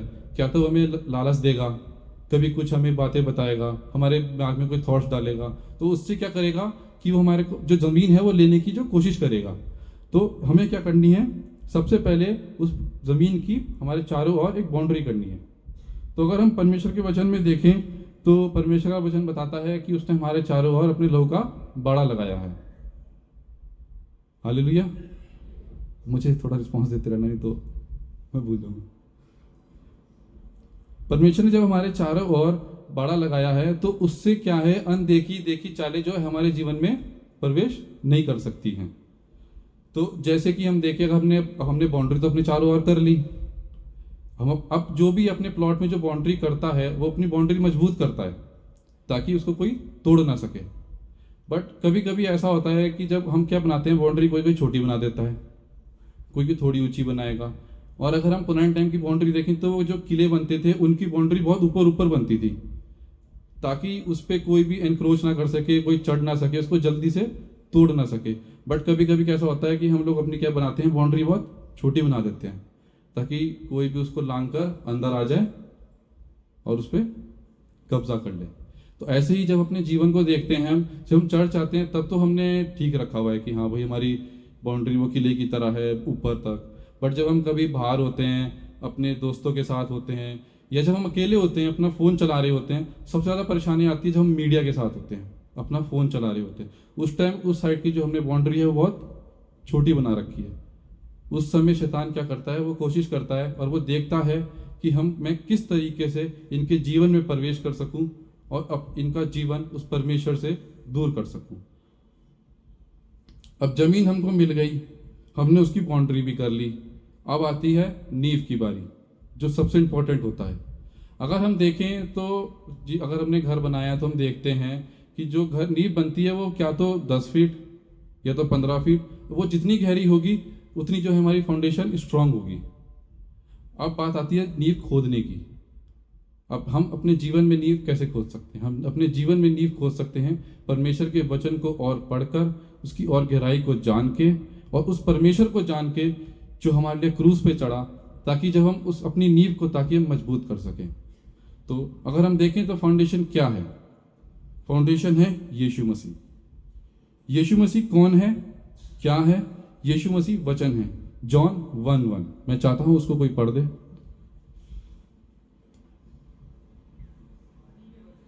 और वचन परमेश्वर था, परमेश्वर के साथ था और वचन परमेश्वर था। बस अगर हम यहाँ देखें तो आदि में वचन था और वचन क्या था? परमेश्वर था। तो हमें यहाँ पे बताया जाता है कि जो यीशु मसीह था वो एक वचन है। तो हमें उस वचन को खोदना है, उसके बारे में और जानना है, उसको समय देना है ताकि हम अपनी नींव को मजबूत कर सकें। यीशु मसीह जो है हमारा आधार है, हमारी चट्टान है जिस पर हमें अपना जीवन बनाते हैं। वही हमें सुरक्षित रखते हैं, शक्ति देते हैं और सारा प्रदान करते हैं।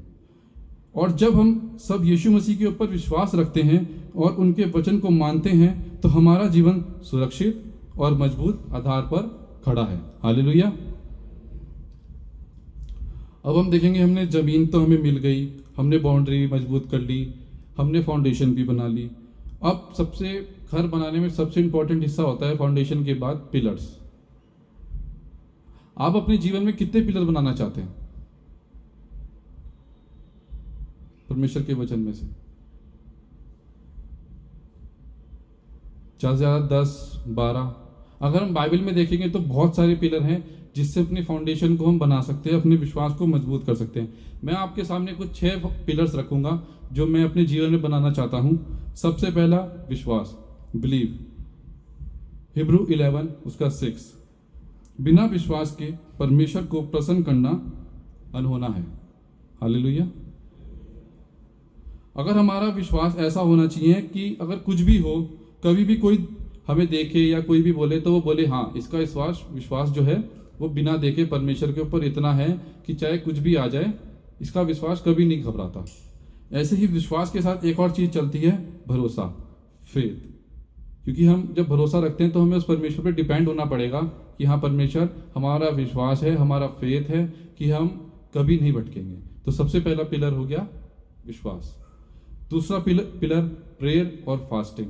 अगर हम देखें तो प्रेयर जो है वो परमेश्वर, हम उसी के परमेश्वर की तरह ही हम सोचते हैं कि हम जैसे परमेश्वर प्रेयर करता था हम उसकी तरह प्रेयर करें।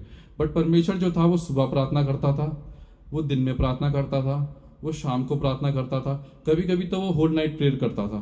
बट हम लोग क्या करते हैं, कभी कभी तो हम प्रार्थना ऐसे करते हैं कि पिता परमेश्वर धन्यवाद, हम ऑफिस जा रहे हैं, थैंक यू, फिर परमेश्वर को टाइम नहीं देते हैं।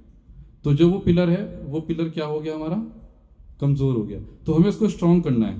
तो उसको स्ट्रॉन्ग करने के लिए अगर मैं आपको छोटी सी कहानी बताता हूँ, शायद आप लोगों ने सुनी भी होगी, एक बूढ़ी महिला की कहानी। जब वो भूखी होती है तो वो 2-4 दिन से, काफ़ी टाइम से भूखी होती है, तो वो प्रार्थना करती है, परमेश्वर मैं मर जाऊंगी, मुझे खाने के लिए कुछ दे दे, नहीं तो मैं मर जाऊंगी। तो शैतान जो है उसे घर के बाहर से जा रहा होता है, तो शैतान सुन लेता है कि ये औरत, अगर मैं इसको खाना दे दूं तो ये मेरे पे विश्वास कर लेगी। तो वो अपने एक एजेंट को भेजता है कि जाओ और इसको एक खाना देना और उसको बताना कि ये खाना मैंने भेजा है। तो जब वो खाना लेकर जाता है तो वो औरत, बूढ़ी औरत परमेश्वर का धन्यवाद करती है कि हालेलुया, थैंक यू परमेश्वर, आपने मेरे को खाना दिया और आपने मेरी प्रार्थना को सुना।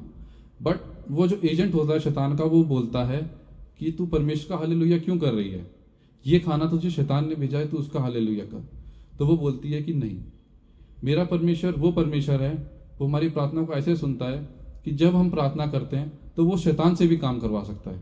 हालेलुया। तो हम जब अपने इस पिलर को हमें इतना मजबूत करना है, इस प्रार्थना को, और हम फास्टिंग के साथ भी जा सकते हैं उस पिलर के लिए। तो उसके बाद तीसरा पिलर आता है वर्शिप। वर्शिप होती है सेलिब्रेटिंग गॉड। अब हम सेलिब्रेट कैसे करते हैं? जब अपने कामों में होते हैं तो हम अपने कामों के साथ हम ईमानदारी से करेंगे, उसमें कोई धोखा नहीं देंगे, अपने हर एक चीज़ का हिसाब अच्छे से करेंगे, तो वो क्या है, परमेश्वर की वर्शिप है। अगर हम झूठ ना बोलें, ईमानदारी से, जब हमसे कोई कुछ पूछे तो हम कभी झूठ ना बोलते अपने जीवन में, तो वो भी क्या है, वर्शिप है। तो ऐसे ही हम उस परमेश्वर की वर्शिप करनी चाहिए। चौथा point, leading a righteous life. अगर हम देखें तो भजन संहिता 119 उसका 1 और 2 में इसके बारे में पाया जाता है।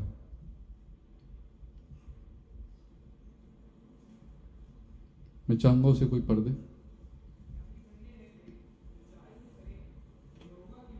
चलते हैं, क्या ही धन्य हैं वे जो उसकी चितौनियों को मानते हैं और पूर्ण मन से उसके पास जाते हैं। अगर हम देखें तो राइचियस लाइफ के लिए हमें सबसे ज़्यादा इंपॉर्टेंट है कि अपने पापों को छोड़ना होगा। बट हम क्या करते हैं, अपने पापों को कभी कभी नहीं छोड़ते। हम कुछ ना कुछ पाप, कुछ नहीं कुछ ऐसा काम कर देते हैं जिससे हमारे जीवन में वो पाप दोबारा आ जाते हैं। तो हमें उन पापों को छोड़ना होगा और हमें उस परमेश्वर के वचन का पालन करना होगा जो परमेश्वर ने हमें दिया है, क्योंकि यही एक वो रास्ता है जिससे अपने आप को हम मजबूत कर सकते हैं। और 5वां पॉइंट, लविंग गॉड, जो सबसे इंपॉर्टेंट है। परमेश्वर के प्रति प्रेम का मतलब है कि हम उनके प्रति अपना समर्पित जीवन जिएं, उनके वचन का पालन करें और उनके नाम का धन्यवाद करें। ये लिखा है, अगर हम इसमें बाइबल में देखें तो मरकुस 12 उसकी 30 अध्याय में। और तू प्रभु अपने परमेश्वर से अपने सारे मन से, अपने सारे प्राण से और अपनी सारी बुद्धि से और अपनी सारी शक्ति से प्रेम रखना। यह प्रेम हमें उसके साथ गहरा संबंध बनाने को वो कह रहा है, जो हमें मदद करता है हमारी जो इच्छाएं हैं उसे कंट्रोल करने में। क्योंकि अगर हम अपनी इच्छा के अनुसार चलेंगे, अपने मन के साथ चलेंगे, तो हम परमेश्वर के साथ वो प्रेम नहीं कर सकते। छठा पॉइंट, छठा पिलर जो हमारा है वो है वॉकिंग विद गॉड या ओबेइंग गॉड। हमें परमेश्वर का आज्ञाकारी होना पड़ेगा, क्योंकि अगर हम परमेश्वर के साथ चल रहे हैं तो हमें उसका आज्ञाकारी होना बहुत जरूरी है। क्योंकि अगर हम आज्ञाकारी नहीं होंगे तो परमेश्वर की बात हम सुनेंगे और एक कान से निकाल देंगे, चलो कोई नहीं, परमेश्वर हम अगली बार कर लेंगे। बट सबसे इंपॉर्टेंट है वॉकिंग विद गॉड। अब पिलर के बाद आती है दीवारें, क्योंकि अगर हम घर देंगे तो सिर्फ पिलर बना के तो हम नहीं छोड़ सकते हैं, उन दीवारों को कनेक्ट भी करना पड़ेगा। तो सबसे पहले आती है विश्वास की दीवार या भरोसे की दीवार, जो सबसे मजबूत होनी चाहिए। उसके बाद आती है प्रार्थना की दीवार। हमें उस दीवार को भी इतना मजबूत रखना है ताकि जब भी कोई शैतान की चाल या अनदेखी कोई भी वो हमारे पर कुछ फेंके तो वो दीवार टूटने ना पाए। तीसरा आती है वॉकिंग एंड ओबेइंग गॉड की दीवार। इस दीवार को भी हमें इतना मजबूत रखना है, बट ऐसा होता है कि ये दीवार हम क्या करते हैं, थोड़ी कमजोर छोड़ देते हैं, क्योंकि हम भटक जाते हैं अपने रास्तों से। उसके बाद दीवार है प्यार की दीवार, परमेश्वर के साथ प्यार की दीवार। ये सबसे इंपॉर्टेंट दीवार है, क्योंकि अगर हम देखें परमेश्वर से प्रेम नहीं करेंगे तो उसको नहीं पहचान सकते, क्योंकि वो अगर हम उससे सबसे पहले हमें उससे प्रेम करना पड़ेगा। अब हमने देखा कि हमारे जीवन में दीवारें तो हमने खड़ी कर दी, हमने पिलर भी बना दिया, फाउंडेशन भी रख दी अच्छी, बाउंड्री भी कर दी। अब उस सबसे इम्पोर्टेंट घर का हिस्सा क्या होता है? छत। और छत क्या है? परमेश्वर। अब इन सब के अगर हम देखें तो जो हमने अभी चीज़ें देखी उन सब में सबसे इम्पोर्टेंट है छत। क्योंकि अगर हम छत खुली छोड़ देंगे या छत हमारी टेढ़ी होगी, अजीब सी होगी, तो घर में क्या आती है? सीलन आती है उसमें, और बाकी लीकेज होने लग जाती है। तो छत जो है हमें सबसे ज़्यादा मजबूत करनी है, स्ट्रांग बना सकते हैं हम उसको। अगर हम देखें तो अगर हमारी छत, पहली छत जो मजबूत होगी, तो उसके ऊपर हम कितनी भी बना लें बिल्डिंग, तो वो खड़ी रहती है, वो मजबूत रहती है। तो ऐसे ही जब हमारे जीवन की जो छत है वो मजबूत रहेगी, तो हम और लोगों को भी बचा सकते हैं और जीवन भी हमारे द्वारा बचाए जा सकते हैं। हालेलुया। अगर हम देखें तो परमेश्वर का वचन बताता है, भजन संहिता 91 उसका पहला, जहां वो हमें छत के बारे में बताता है।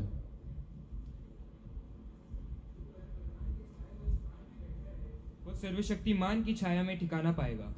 यह हमें परमेश्वर का वचन खुद बताता है कि जो हमारी छत है वो परमेश्वर है। हालेलुया। अब हमने घर बना लिया, सब कुछ हो गया, पिलर बन गए, दीवारें हो गई, छत हो गया, हमने सब कुछ कर लिया। उसके बाद हमारे घर में आता है फिनिशिंग वर्क, क्योंकि जो सबसे इम्पोर्टेंट है। फिनिशिंग वर्क में सबसे पहले आता है एक्सटीरियर वर्क, क्योंकि एक्सटीरियर वर्क जो है वो सबसे पहले लोगों को दिखाई दे जाता है। इंटीरियर वर्क हमारा ना दिखे, हमारे अंदर की चीज़ें हमें आ रही ना दिखे, बट सबसे पहले लोगों को क्या दिखाई देता है कि ये बाहर से कैसा है। तो अब हमें हमारा इंटीरियर वर्क कैसा होना चाहिए और हमें उस पर क्या काम करना चाहिए, वो मैं बोलना चाहूँगा। गलातियों 5 उसकी 22 और 23 अध्याय। पर आत्मा का फल प्रेम, आनंद, शांति, धीरज, कृपा, भलाई, विश्वास, नम्रता और संयम है। ऐसे कामों के विरोध में कोई भी व्यवस्था नहीं। अगर हम देखें तो यहाँ पे परमेश्वर का वचन हमें बताता है, पहला प्रेम, दूसरा आनंद, तीसरा शक्ति, चौथा धैर्य, पांचवा दया, उसके बाद अच्छाई, उसके बाद विश्वास पात्र, उसके बाद नम्रता और उसके बाद आता है सेल्फ कंट्रोल। अगर हम देखें जब हमारी सब चीज़ें अच्छी होंगी तो अगर हम देखें परमेश्वर से प्रेम करेंगे तो फिर हम ये नहीं है कि हम गुस्सा करेंगे हर चीज़ पे, हम और लोगों से ये प्रेम करेंगे, उनसे आराम से बात करेंगे। ऐसे ही जब लोग हमारे जीवन को देखेंगे तो देखेंगे कि भाई इसके जीवन में तो कोई परेशानी नहीं है, परमेश्वर इसके जीवन से हर चीज़ को दूर कर देता है और ये कितना आनंद में है। तो ऐसे ही हमारे जीवन में फिर शांति रहेगी, हमारे जीवन में धैर्य रहेगा, फिर हम लोगों के लिए दया का भाव ला सकते हैं, क्योंकि अभी हमारे जीवन में दया का भाव नहीं होता है, हम कभी कभी वो दया का भाव भूल जाते हैं। फिर जो हमारा सेल्फ कंट्रोल सबसे इम्पोर्टेंट, कभी कभी ऐसा होता है कि हमें किसी ने कोई बात बोल दी, वो हमें सबसे ज़्यादा बुरी लग जाती है, फिर वो हमारे दिमाग में घूमती रहती है, हमें बहुत जल्दी गुस्सा आ जाता है। तो जब हम परमेश्वर हमारे जीवन में रहेगा तो हम सेल्फ कंट्रोल रहेंगे, हर चीज़ को तो आराम से कर सकते हैं। जब हमारी नींव स्ट्रांग हो गई, जब हमने पिलर खड़े कर देंगे, दीवार बना देंगे, छत बना देंगे जो परमेश्वर है, तो हमारे जीवन में ये सब चीज़ें देख के और लोगों को आशीष मिलेगी, उनके जीवन भी बचाने वाले होंगे। हालेलुया। अब इंटीरियर वर्क में आता है, अब ऐसा होता है कि इंटीरियर वर्क जो है हमारे अंदर का है, अंदर परमेश्वर है। तो ऐसा नहीं है कि हम किसी को भी अपने जीवन में इनवाइट कर लेंगे कि आ जाओ भाई हमारे जीवन देख लो, ऐसा नहीं है, क्योंकि कभी कभी ऐसा हो सकता है कि शैतान हमारे जीवन में उनके द्वारा घुस जाए। तो अब अगर मैं एक छोटी सी बात बोलना चाहूँगा कि अगर मेरा कोई दोस्त है, अगर वो कोई बुरे काम करता है, वो बुरी चीज़ें करता है, तो मैं उससे हाय हेलो कर लूँगा कि हाँ भाई ठीक है मैं तुझसे मिलता हूँ, बट ऐसा नहीं है कि मैं उसको अपने घर लेके जाऊँगा, क्योंकि मेरे घर में मेरे माँ बाप होंगे और परिवार वाले होंगे, कभी उसने कुछ वहाँ पे वो चीज़ बोल दी तो वो गलत हो सकती है। तो इसलिए हम सिर्फ अपने जीवन में कुछ ही लोगों को लेके जाते हैं जो हमारे जीवन को पहचान सकें, हमारे जीवन के अंदर देख सके कि इनके जीवन में क्या है, हमारे जीवन की अच्छाइयों को पहचान सकें। हमारे जीवन में अच्छाइयाँ क्या होनी चाहिए? आत्मनम्रता, क्षमा, धन्यवाद, विश्वास यहाँ पर बहुत इंपॉर्टेंट है, प्रेम, शुद्धता, आत्मनिर्भर, ईमानदारी, शांति और आनंद। अगर हम वो हमारे जीवन में आएंगे, वो देखेंगे कि भाई इनके अंदर तो इतना क्षमा का भाव है, ये किसी को भी कभी भी माफ़ कर देते हैं, तो वो लोग हमारे जीवन को देख के बोलेंगे कि भाई कितने अच्छे लोग हैं, ये परमेश्वर के बेटे बेटियां हैं। तो वो धन्यवाद किसको देंगे? परमेश्वर को। वो हमें नहीं मिलेगा, वो हमारे पिता परमेश्वर को मिलेगा जो स्वर्ग में बैठा है। उसके बाद अगर हम देखें तो प्रेम और शुद्धता, ऐसे ही ईमानदारी। अगर हमारे अंदर ये सब चीज़ें होंगी तो हम ईमानदार होंगे, तो अपने कामों में, अपने चर्च में, अपने परमेश्वर के साथ हम ईमानदार होंगे। ऐसे ही आनंद और शांति, जब हम चीज़ें, हमारे जीवन में सब चीज़ें अच्छी होंगी तो हमारे जीवन में कोई दुख तकलीफ नहीं होगी। जब परमेश्वर होगा तो हमारे जीवन में क्या होगी? शांति होगी और आनंद होगा। ये सब तो हमारे जीवन के हो गए कि हमें जीवन कैसे बनाना है। आप सबने हमें देखा कि हमें जीवन ऐसे ऐसे बनाना है और इस पिलर्स पे खड़ा करना है। अब सबसे इम्पोर्टेंट चीज़ आती है, हमें अपनी स्पिरिचुअल लाइफ को कैसे स्ट्रॉन्ग करना है। वो कैसे होगी? वो ऐसे होगी जब हम परमेश्वर के वचन को पढ़ेंगे और जानेंगे, परमेश्वर के साथ प्रार्थना में समय बिताएंगे, उपवास करेंगे और सब चीज़ें करेंगे, तो परमेश्वर प्रसन्न होगा और हमारी जो स्पिरिचुअल लाइफ है वो स्ट्रांग होगी। अब मैं आपसे पूछता हूँ, क्या आप अपना स्पिरिचुअल घर बनाना चाहते हैं? तो उसके लिए हमें ये सब चीज़ें करनी पड़ेगी। अगर अभी हमने देखा कि हमें सबसे पहले क्या लेनी पड़ेगी?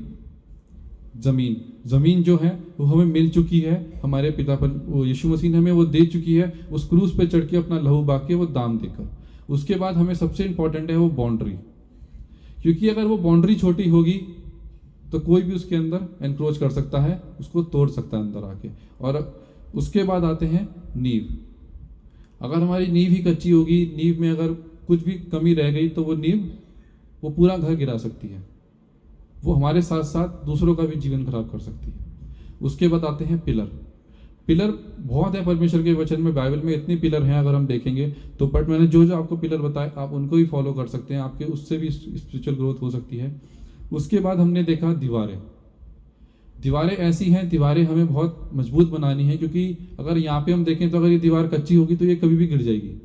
तो ऐसे ही उन दीवारों को भी हमें मजबूत रखना है ताकि शैतान की अनदेखी देखी चालें हमारे जीवन में ना आ सकें। उसके बाद हमने देखा छत, जो घर का सबसे इम्पोर्टेंट हिस्सा है जो परमेश्वर ने हमें दिया, क्योंकि परमेश्वर हमारी छत है तो हमें उसको सबसे ज़्यादा स्ट्रांग रखना है।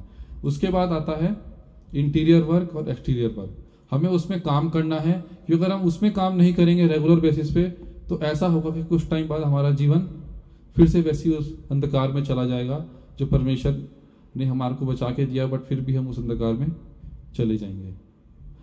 मैं धन्यवाद करना चाहूँगा, मेरा सरमन छोटा सा ही था, इससे अगर आप लोगों को समझ आया तो थैंक यू।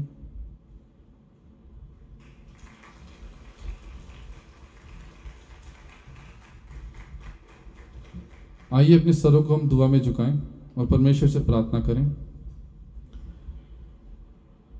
धन्यवाद करते हैं पिता परमेश्वर इस सुंदर समय के लिए जो आपने हमें दिया।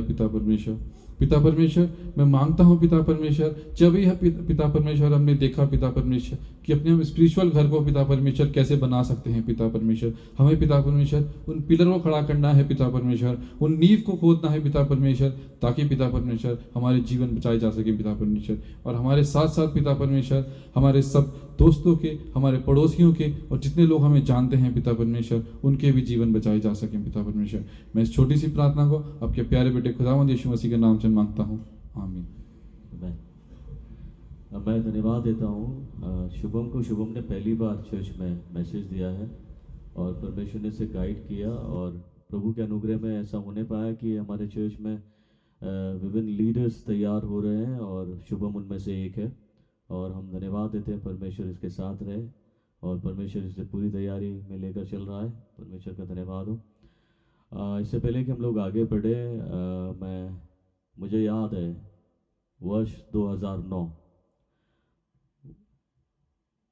मैं नैनीताल बिशप शॉ स्कूल से एक कन्वेंशन जो थी लेडी कन्वेंशन, उससे लौट रहा था अपने गुरु के साथ में, और मेरे गुरु को यहाँ पर पैशन वीक का speaker reverend DP Lal ji ने चुना था।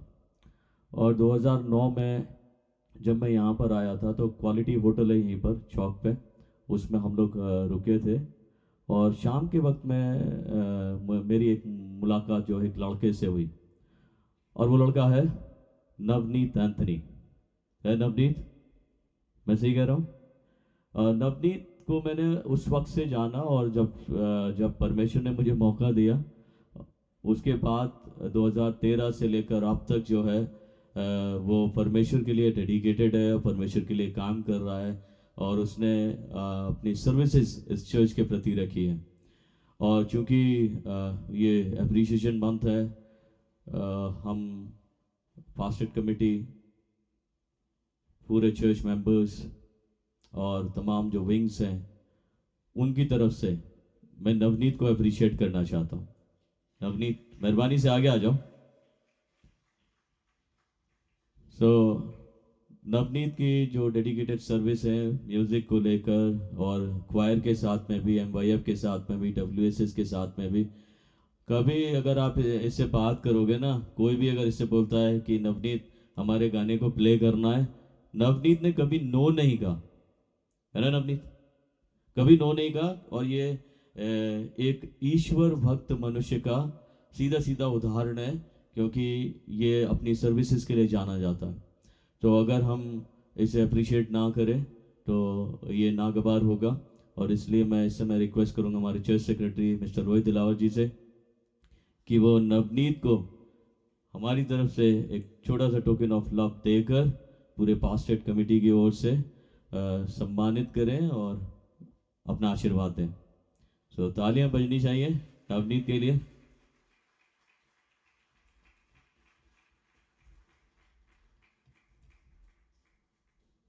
Thank you Navneet, God bless you.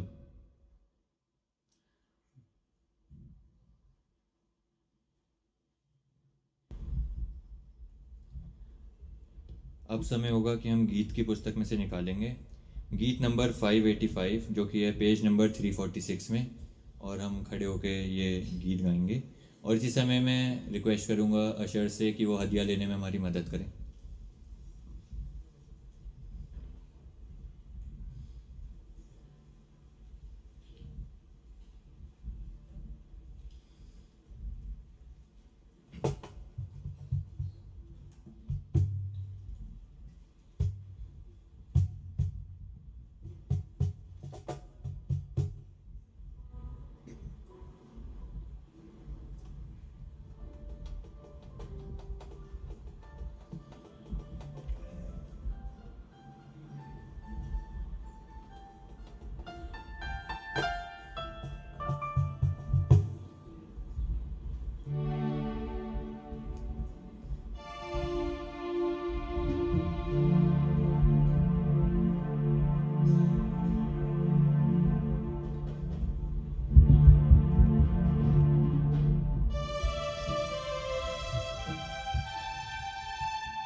चेले हैं दुनिया में धूम मचा देंगे, हम यीशु मसीह के चेले हैं दुनिया में धूम मचा देंगे।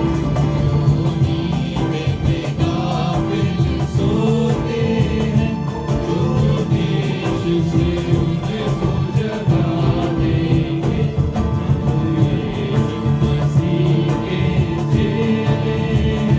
दुनिया में धूम मचा देंगे।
जो अलग हम दूर करेंगे, रंग जो अलग और प्रेम का रंग जमा देंगे।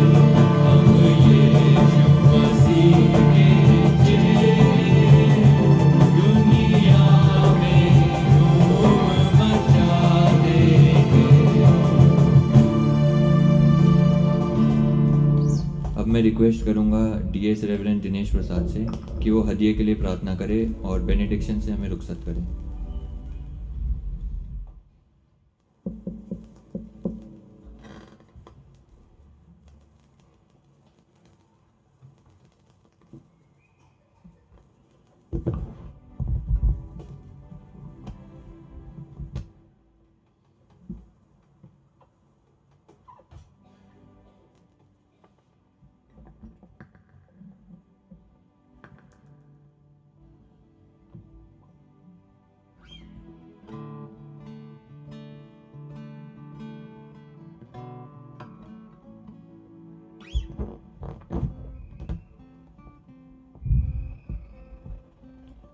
हम लोग प्रार्थना करें।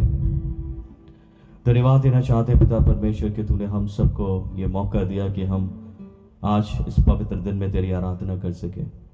धन्यवाद देना चाहते हैं तेरी उत्तम आशीषों के लिए जो हमें रोज़ बरोज मिलती है। उन्हीं आशीषों का एक छोटा सा हिस्सा प्रभु इस भेंट के रूप में हम तेरे सामने अर्पण करते हैं। इसे स्वीकारें और होने दे प्रभु ये भेंटें तेरे काम के वास्ते इस्तेमाल हो। प्रभु हम सबको आशीष दें खुदावंद यीशु मसीह के वसीले से, आमीन। धन्यवाद धन्यवाद धन्यवाद, सारी आशीषों के सोते धन्यवाद धन्यवाद धन्यवाद धन्यवाद, सारी आशीषों के सोते धन्यवाद, सारी आशीषें आती ऊपर से, हालेलुया। धन्यवाद धन्यवाद धन्यवाद, सारी आशीषों के सोते धन्यवाद। अब हमारे खुदावंद यीशु मसीह का अनुग्रह, परमेश्वर पिता का प्रेम और पवित्र आत्मा की सहभागिता हम सब के साथ, जितने आज इस आराधना में शरीक हुए सबके परिवारों के साथ में, खुदावंद से मोहब्बत रखने वालों के साथ में, उसके हुक्मों की पैरवी करने वालों के साथ में, इस दुनिया के हर एक विश्वासी व्यक्ति के साथ में, कलीसियाओं के साथ में, सेंट्रल मैथोडिस्ट चर्च देहरादून की कलीसिया के एक सदस्य, एक परिवार के साथ में, और हमारे सभी ऑनलाइन आराधक और उनके फैमिलीज़ के साथ में, और ख़ासतौर से मेथोडिस्ट यूथ फेलोशिप के जवानों के साथ में आपसे लेकर हमेशा तक होती रहे, आमीन।